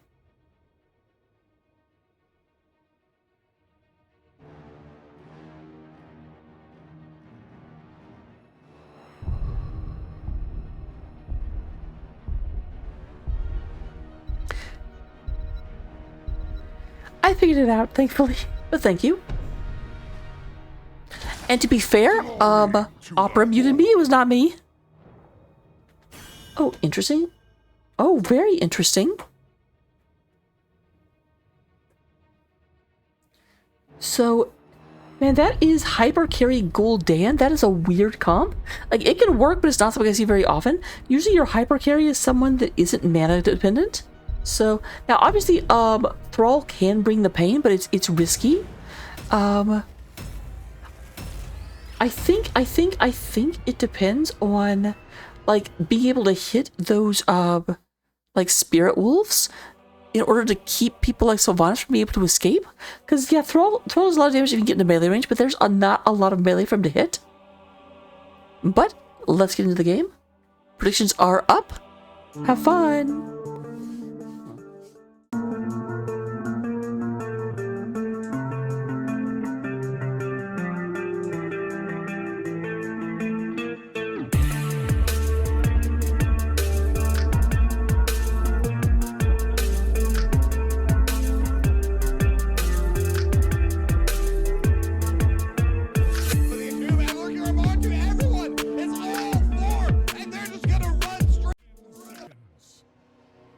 Alright, coming into game number 4, possibly the last game of the match, but we'll see if Star Slow and Taper Off have something to say about that. Xenochrist on the Anubarak, we do have 0-day attack playing the Yrel, Shadow Droid onto the Junkrat, Lu playing the Sylvanus, taking that away from the other team, and then Altair onto the Ghost Wolf, Teal coming in immediately playing the Holy Cow. We do go and have Peas onto the Holy Non-Cow, Ariel. Sophronia is going to be on Gold Daniel. We're going to go ahead and have a Raptor coming out here and playing Thrall. And then Tom Jin going ahead onto the Hogair. Big ol' bap bap bap bap bap bap bap bap bap.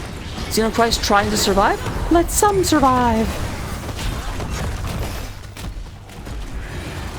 I almost feel like the speed of the game has been sped up. Like, that was a lot of stuff happening in not a lot of time. Might have been because we were zoomed in. And everything just felt more visceral, more immediate.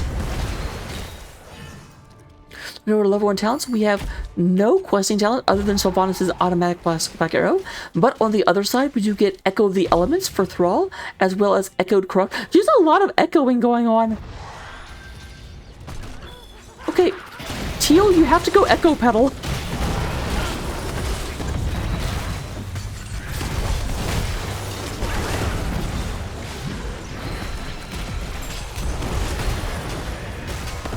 Xenochrist is all dressed up with nowhere to go. And that's going to be first blood for the side of Pepegas on ice. Light and advantageous. But obviously it is 4 versus 3, so that's 4 versus 2. Sylvanas is coming down to do a help out.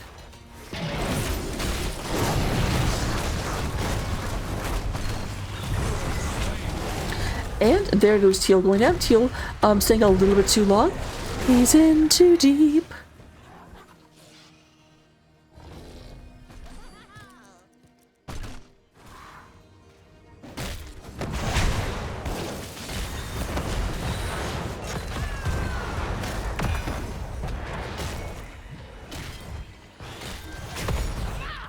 Zero attack coming in here.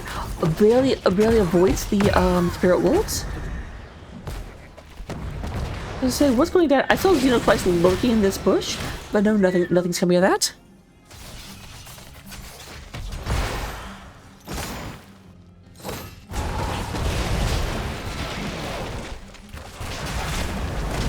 Alright, once these teams are very, very good about killing each other. Like, the thing is, both Anub'arak and ATC are very, very CC dependent tanks. But man, when they don't have the CC, they are made of paper. They are not very tanky for being tanks.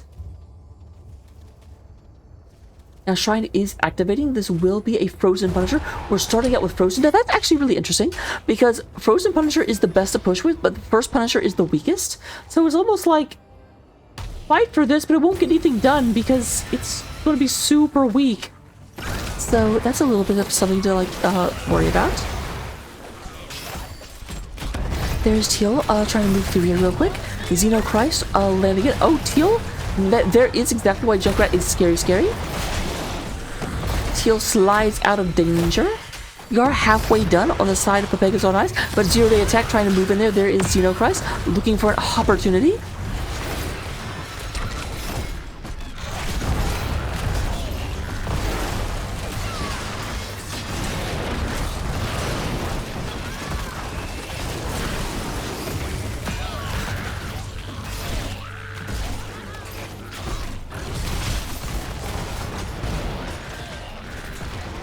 And there is the Frozen Punisher.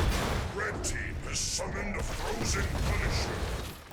Frozen is almost the name of the, like, ice hero from the Incredibles movie.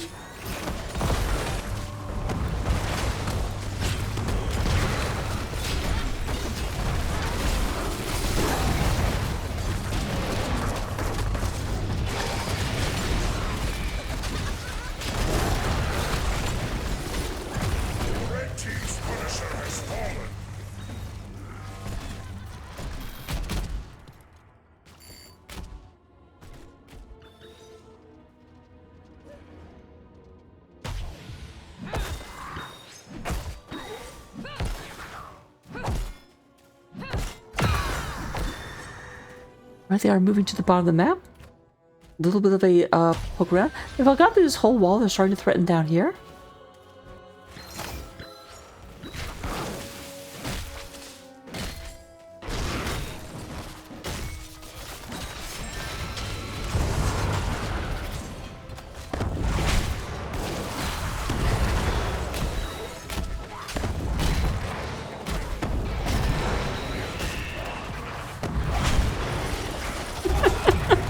I'm so glad you knew exactly what I was talking about.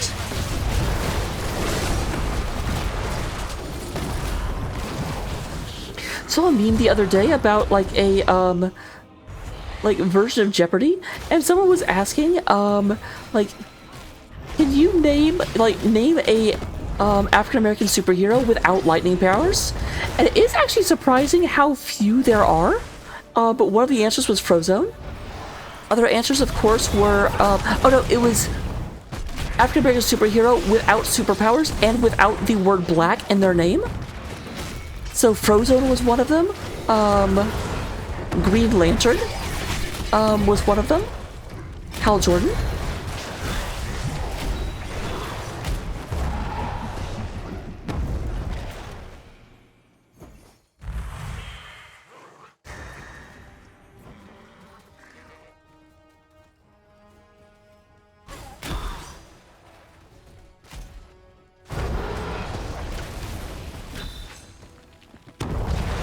Right, there's Sophronia moving through.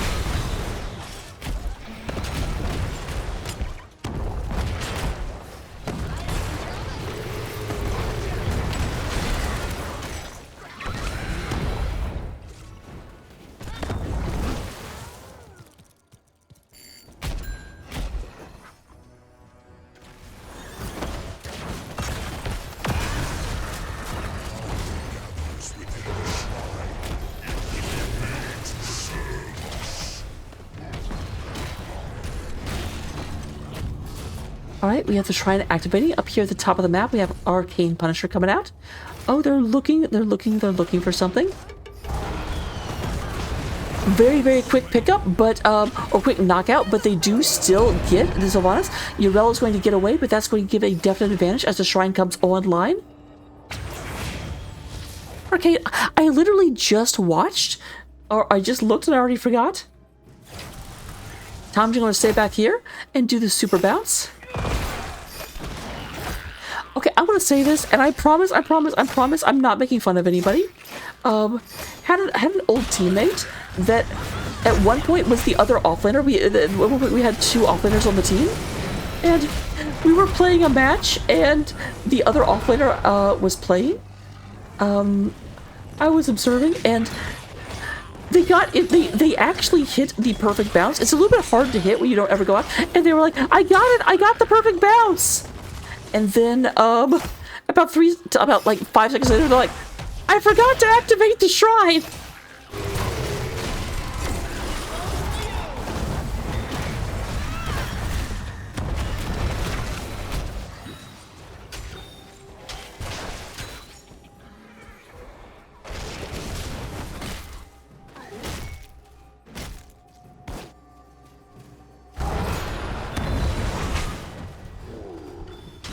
Red team has summoned an arcane All right, Punisher. here comes Arcane Punisher coming out. This is the 2nd consecutive Punisher for the side of Pepegas on Ice. What is Star Sleuth and Taper-Off going to do in response? They're kind of running around trying to get Soak at the moment, and that has led to them about a half-level lead. So it's not ineffective, but they do have a Punisher beating down their walls.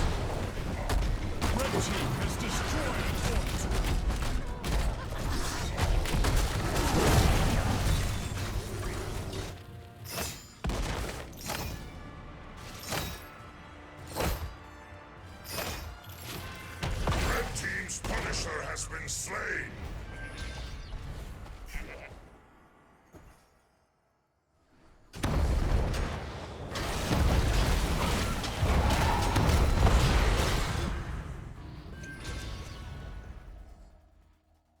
All right, they are moving down. Oh, this might be a tussle. It's a very technical word, by the way.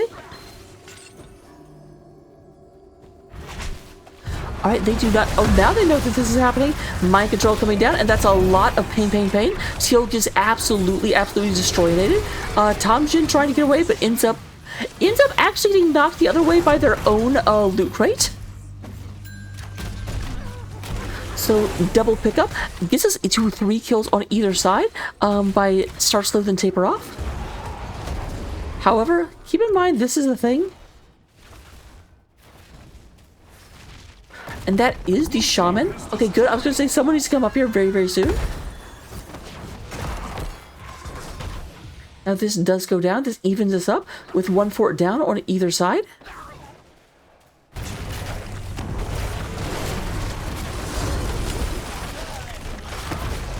Alright, Hogger is back.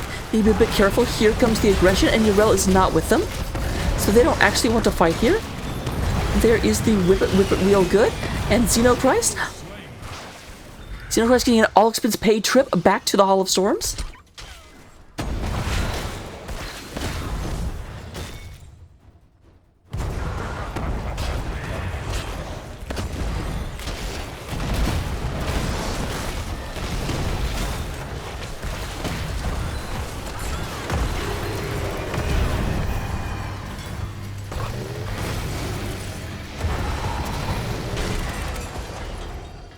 Alright.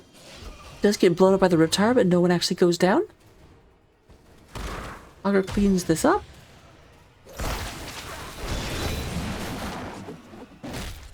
Honk. Oh, is Lou in trouble? The answer is no.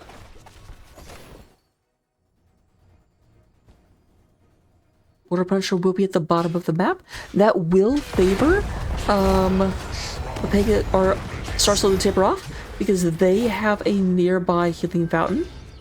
Pepegas have to go up here. Actually, I guess that's not that far. That's actually just as close, so do you know what? Never mind. I was thinking it's the bottom Punisher, so and the bottom of the map is gone, but you know what? Actually, looking at geography,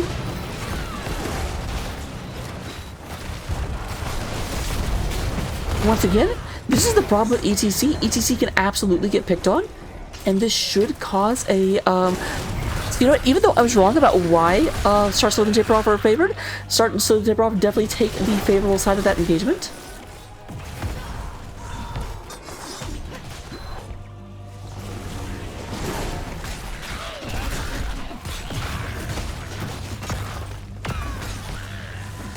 Now, on the plus side, as much as there is a plus side, oh, interesting, they're going to go up here. Oh, this was make Pepegas so mad. They're using the Pepegas strat. Yes, clearly using Sylvanas' like ability is specifically Pepegas strat. Nobody else has ever done that before. Punisher.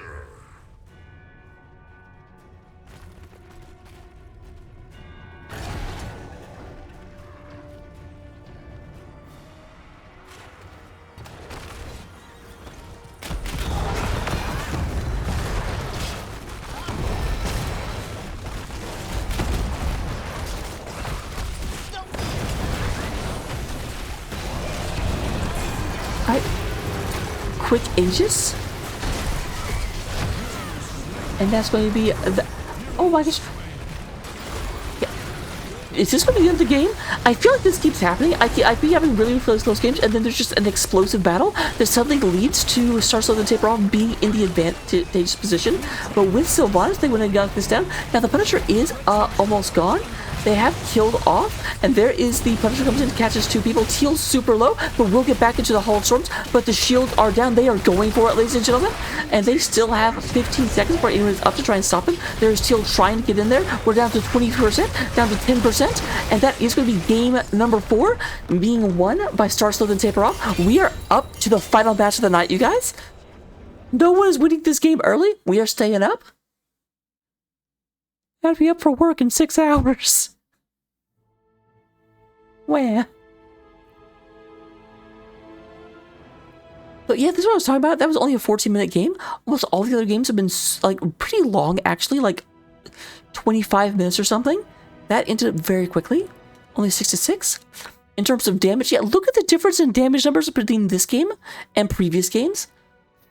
40,000 not even is the top damage from Shadow Droid, followed up by Lou with 36 and 32,000 from Sylphrenia. In terms of healing, we do have P slightly out healing Ultier, but that's super close as well. And Side Soak, Yrel barely beats out Tomjin, but it's like neither team getting to 20. It was just like boom, and the game happened. But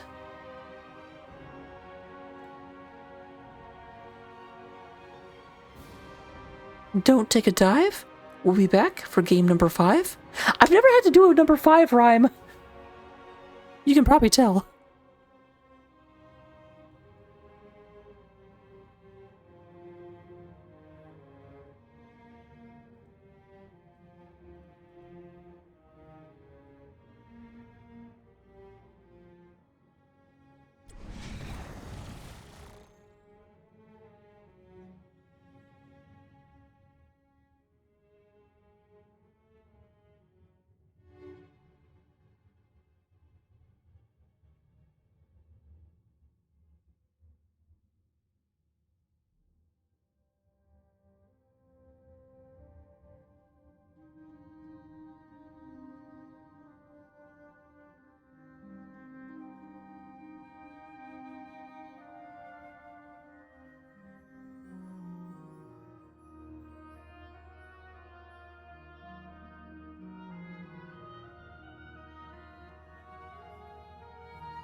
Skala Industries. Welcome to the rubber match. Welcome to game number 5. The winner of this moves on to the finals of Div D or Div B East. The loser is still a really good team and a great bunch of people. We do go and have Junkrat being the first ban. For a second, I was like, is that the team that usually bans him? Yes, it is. Yes, it is. Yes, it is. They banned Junkrat and Anduin. We're going to have Falstad and oftentimes Kael'thas, but not always. There's Falstad. Here comes Anduin.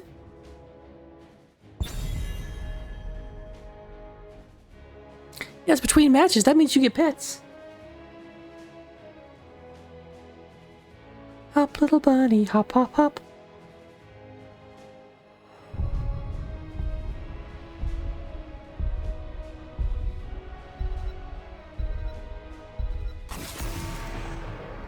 Oh, interesting.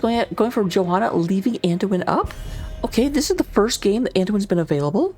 We'll have to see. Are they first picking it? Is that why they're leaving it up? I can't imagine they forgot about Anduin. He's not Dre. You don't forget about him.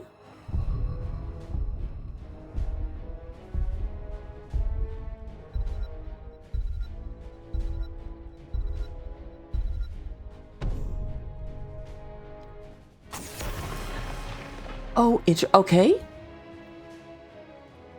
I was just going to say, like, they first picked Sylvanas last time. They do not want Pepegas getting their signature Sylvanas.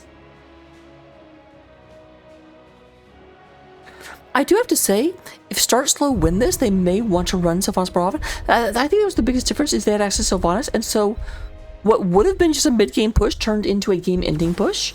For the alliance above all. I was right. We do have the Anduin coming out. Anduin.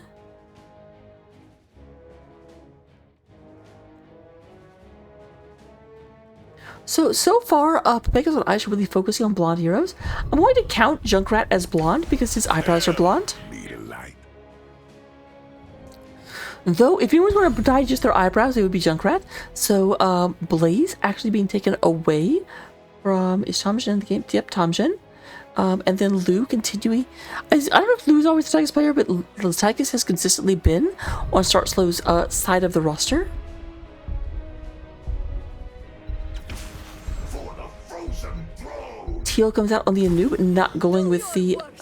Oh, interesting. A Creepio taking Yrel away from Xeno. That's something I did not necessarily recognize.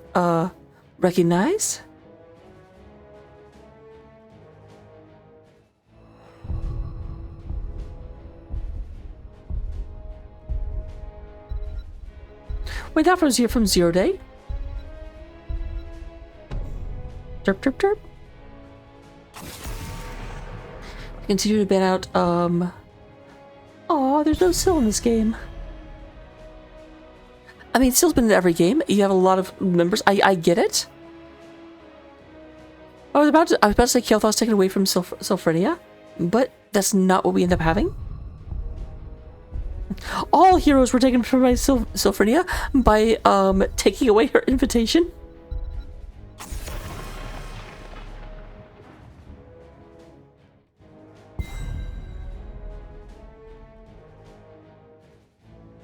Interesting. That's a signal that they don't like Aegis. They don't like people being able to like protect from their...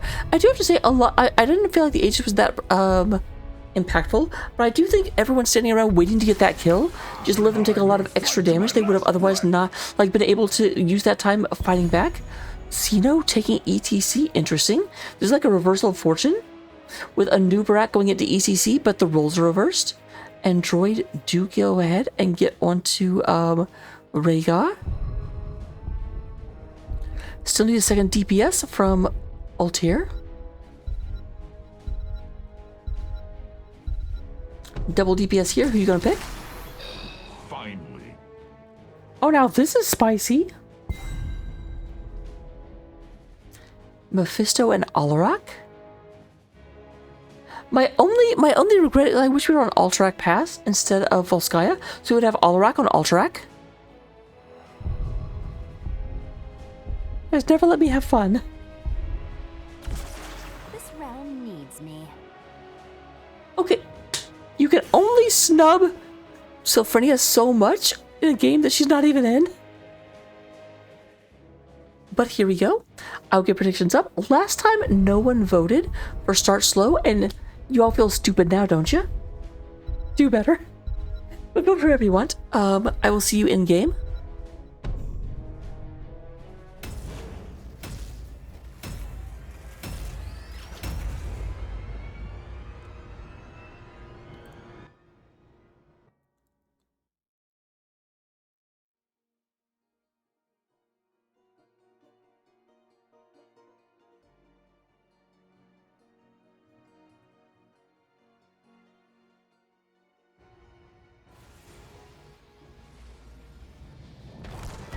Commence combat preparations. Alright, coming into game number 5, the rubber match.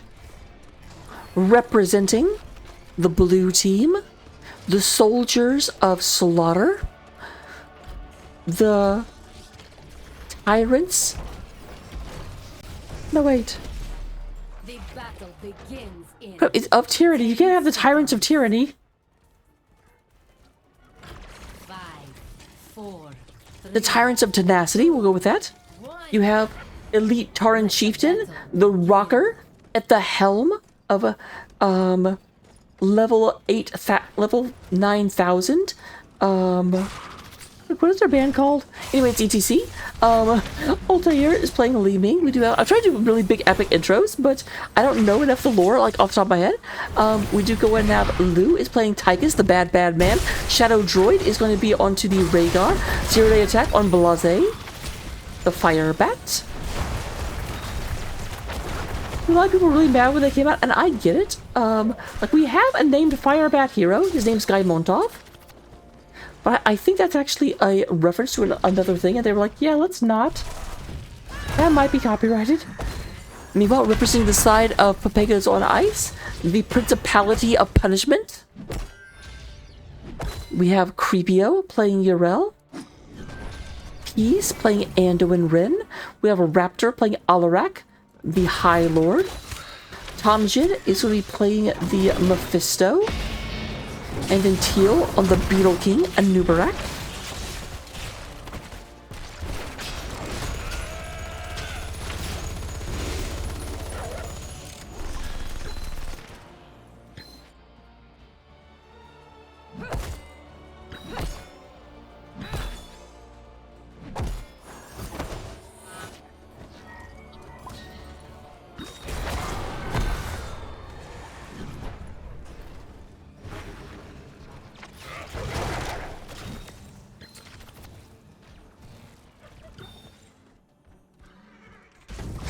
PPO very low on mana, having to go back and tap real quick.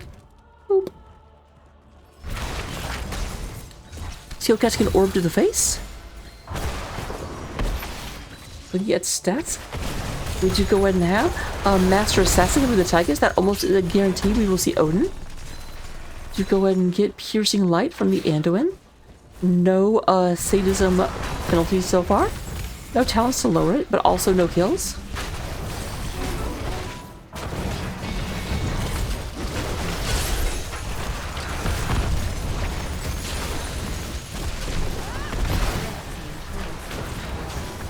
Alright, and there we have that. An extra 3% damage until Alarak dies.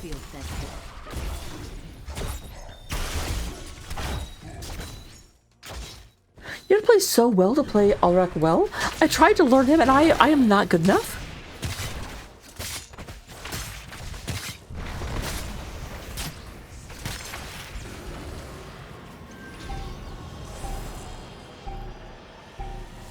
Triglove terminal online. Take control of it to pilot the mech.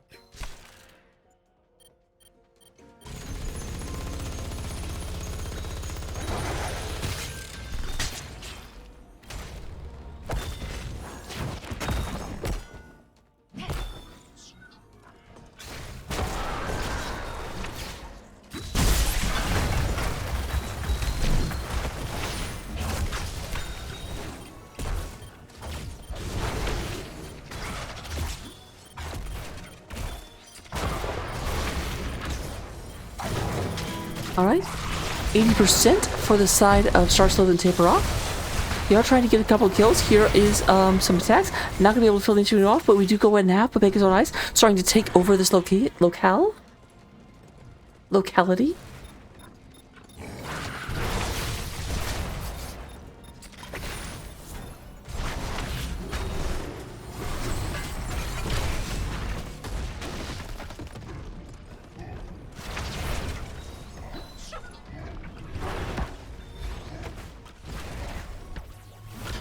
Interesting enough, they actually have ETC. I've always been told that you want to be very careful having your like least defensive unit heroes go in there. Like this leaves Li Ming and Rhaegar out while your tank and one of your beefier assassins is like inside the protection of the protector.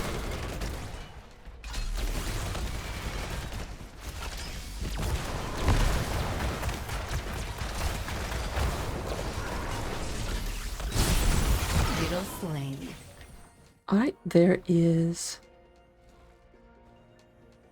I've got 8%. Oh, that's how?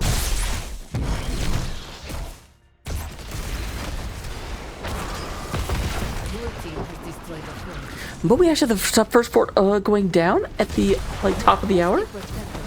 Tidal Wavestone, beg forgiveness. That was man of the hour, not top of the hour. I apologize. I know my energy levels come down a little bit. It's late, guys. It's midnight 11. I was like, I'll pick up this East Coast match. They won't keep me up too late. Tomorrow, I know I'll be up late because I'm picked up a West Coast match. Because I am not very smart.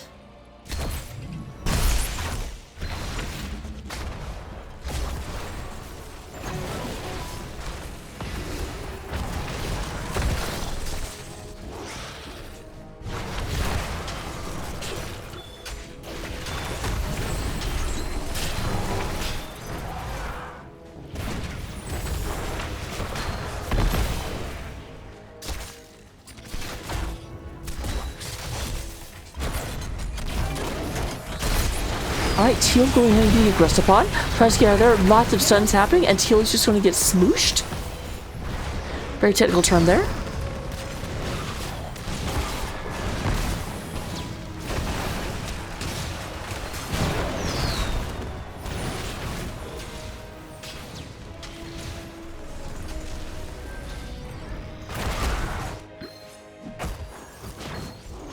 Alright, they have picked up the healing camp.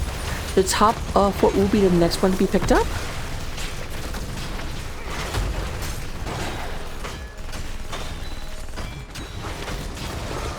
That's lots of damages coming in.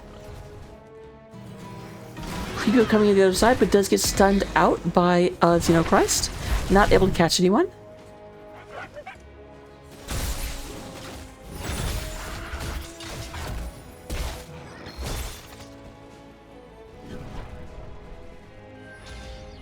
We'll have Counter-Strike coming out of the Oloruk. Pretty good defensive ability. Can definitely catch you off guard in the middle of a pitched team fight. We're not super paying attention to specifically what Oloruk is doing.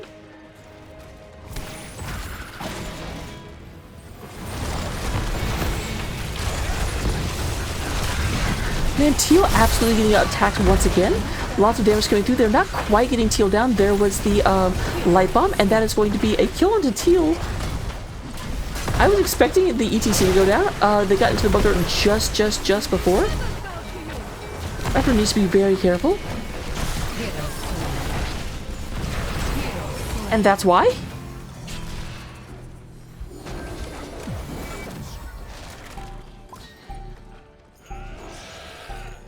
Power routed to the terminal. Control it and you can pilot the protector.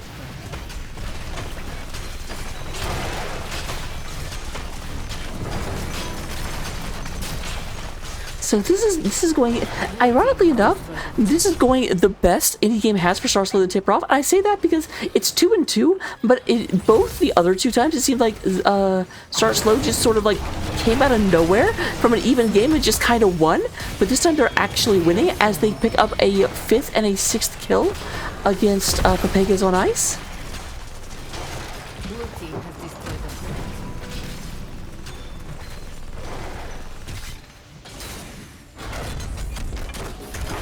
And here comes, here they come. What we did see the Odin as expected. Taika's getting a lot of value out of this, up to 6 kills. Keep in mind, starts off with 15 bonus attack speed, does not get the other 15% until the 15th kill. So I guess we're not actually getting value.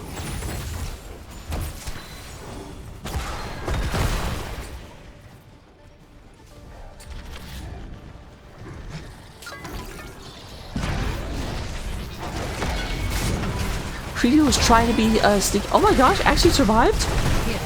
Okay, well not for too long, but that is going to be Xenochrist going down. Lou gets caught by that, dives into the bunker. Zero-day attack.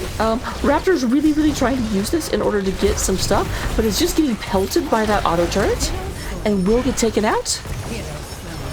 Pride cometh before the fall.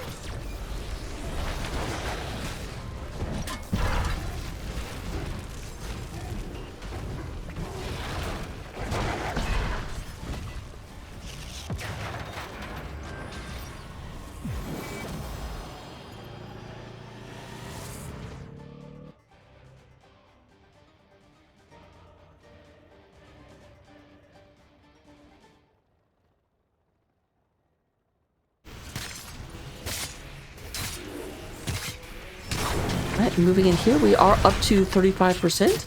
Everything is back up, but we do now have Vegas on Ice being 2 levels down. They're usually not, I mean, they might be down a little bit, but they've never been down multiple levels that I remember.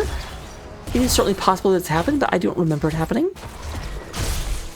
So they're having to take their foot off the gas, having to taper off a bit to take a page from their opponent's playbook. Meanwhile, we are almost up to a full protector up here for the side of Start Slow.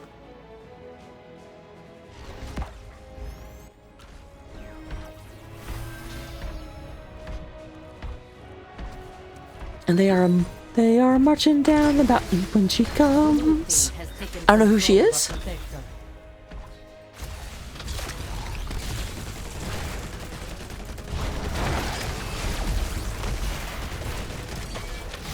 And there goes the first keep.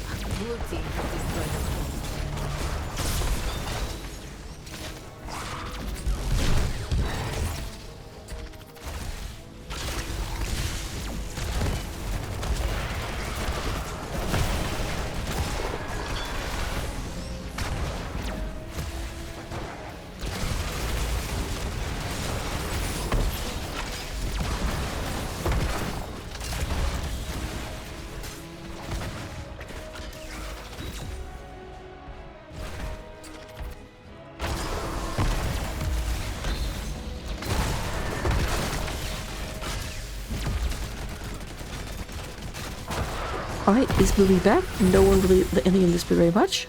We have a bit of a fight here in the middle, but it doesn't look like anything's really happening from it.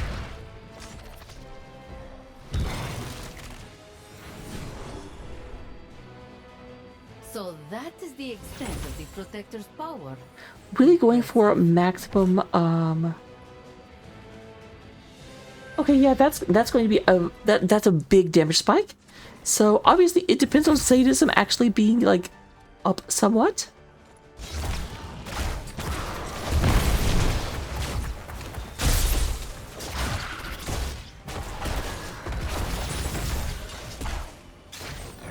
So I have to wonder because I don't actually know. So is that 50% of sadism's damage bonus? So like, would that be 50? Or is that like,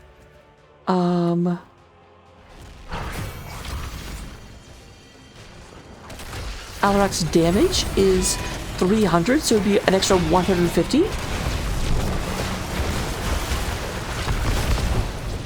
Alright, there is Xenochrist. Xenochrist takes a good bit of damage. We do have that bounce back for the Raptor. Trying to stay alive will not do so. That is the problem with Alarak. If Alarak cannot live, I do almost feel like that might have been a slight problem in that Teal's going for a very aggressive stun happy tank, but a tank that is not super good at pressing the backline, and so like Alarak can't stay in it in order to become the big winning power move that they need to be.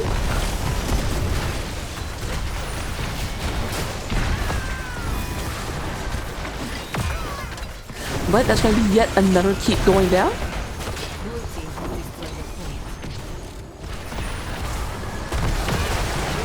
Oh, actually survives? I was 100% just waiting to call Creepio's death.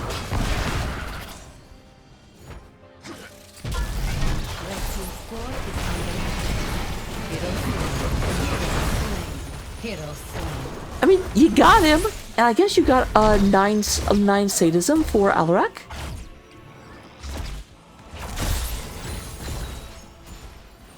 I'm surprised they're backing off because they're level 20 and they're up, but they're actually moving away. I am not sure this turret is worth it. Okay, yeah, now they're back. They're like, wait, why did we leave?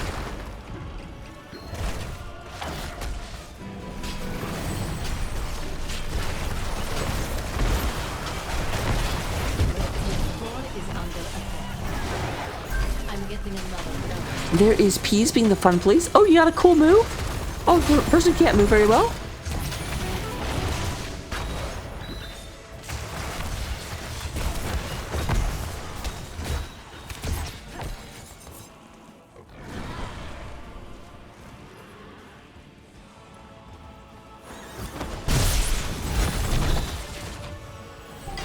Is this ETC encounter Allrock? I did not realize that. All of my experience with Allrock is playing him in the offlane. Control the terminal and bring in the protector.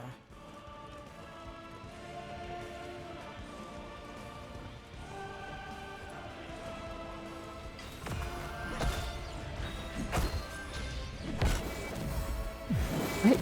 Protector is up, or at least the terminal to sub the protector is up.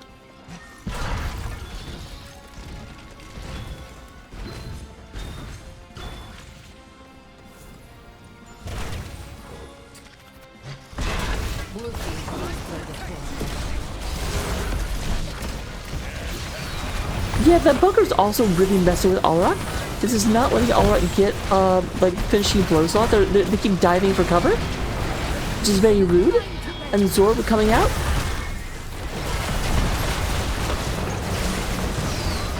And there is that ancestral healing. Does go ahead and get back, and we've got two. That's probably the end of the game. We've got Star Slow the taper off. Moving forward, that is going to be a kill onto Allrock.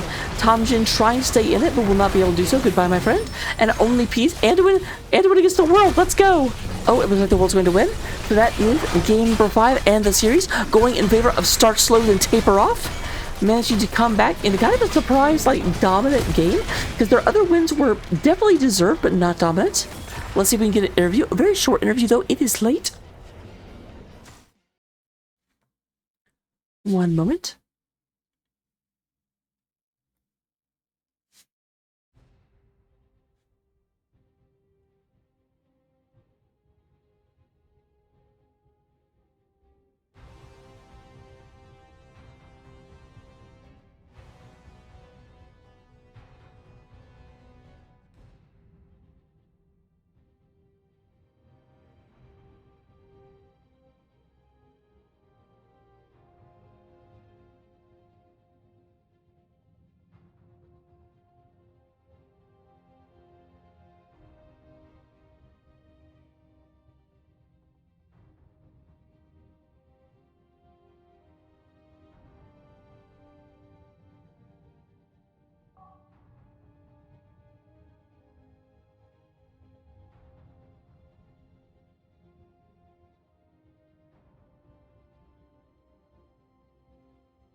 Hello, hello, hello.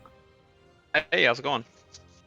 Going pretty well. I am joined for a brief interview, because it is late, by Zero Day Attack. Our intrepid offlaner we saw across 5 games. A long 5 games for sure. They certainly were. So I have to ask, I mean, we're going to start.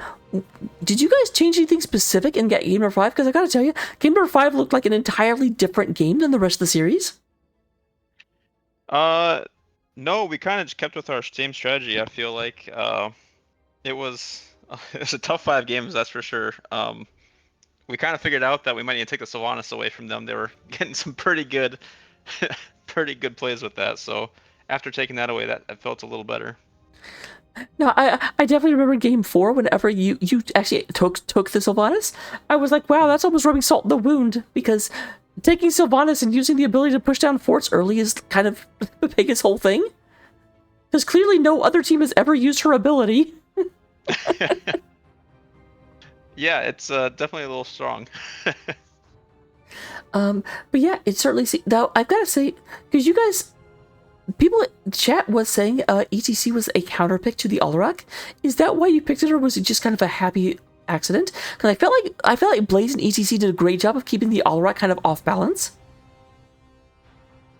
Yeah, I mean the ETC was also kind of a deny pick. Teal was playing a really good ETC against us, and something just to take out of their hands too, you know. So looking back at the other games, I've got to say, like, the other 2 games you won, it sort of felt like those were very, very even, going back and forth, and then suddenly you just sort of like turned a corner, like, oh, we can win, and just kind of walked forward. And it was very surprising, because like I didn't see the end of the game coming. I'm like, oh, I guess okay. Yeah, the first 4 games for sure, they were definitely tiring, and game 5 it felt good to have a little more the more decisive win there. But I mean, it was a tough 5 games played. I think we both played great on both sides of the 100%. This was an absolute joy to cast. Do you guys have any like thoughts going into the finals? Do you have a preference of who you might play in the finals? I mean, Protectors of Ire are a long time scrim partner of ours that we've played a bunch, and I like playing against them. So I always like playing. Hopefully, a nice final against them would be fun. That's my choice, at least. Well, definitely. I'm pretty sure their game isn't until early next week. I thought that was Div B West. I try and keep up with the entire division, or the entire NGS, and my brain goes, wow. Yeah, I'm not sure when they play. But we'll definitely see. Any shout-outs you might want to give? Yeah, shout out to both teams. I mean, it was a tough 5 games. That was a lot of fun. Shout out to my team for sure. They played really good tonight, and we were able to pull through, so that's always a positive. No, 100%. That was a very, very good series. Definitely had no idea who was going to win until... Well, okay. Had no idea who was going to win until Game 5. Game 5 definitely kind of seemed a bit more one-sided, but all the other games I was just like... I'm so glad we got to a Game 5. Yeah, they could either... All 4 of those first 4 games could have went either way. They were so close. They were great games. Very much so. So, I will see you in the finals. I may not be casting, but I'm definitely going to... We will have you on one of the 2 NGS channels, if at all possible. Awesome. Well, thank you for casting us tonight. Of course. And I will see you in the next one. All right, thank you. Good night, everyone, and, well, emphasis on good night, because it is late.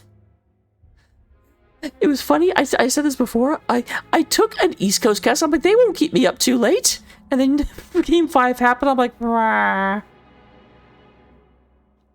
But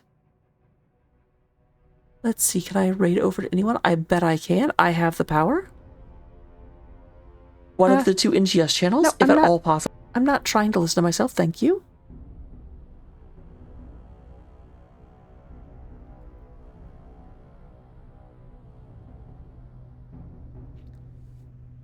Yeah, you know what? We will go bother Shiggity, because we can do that, and they can't stop us.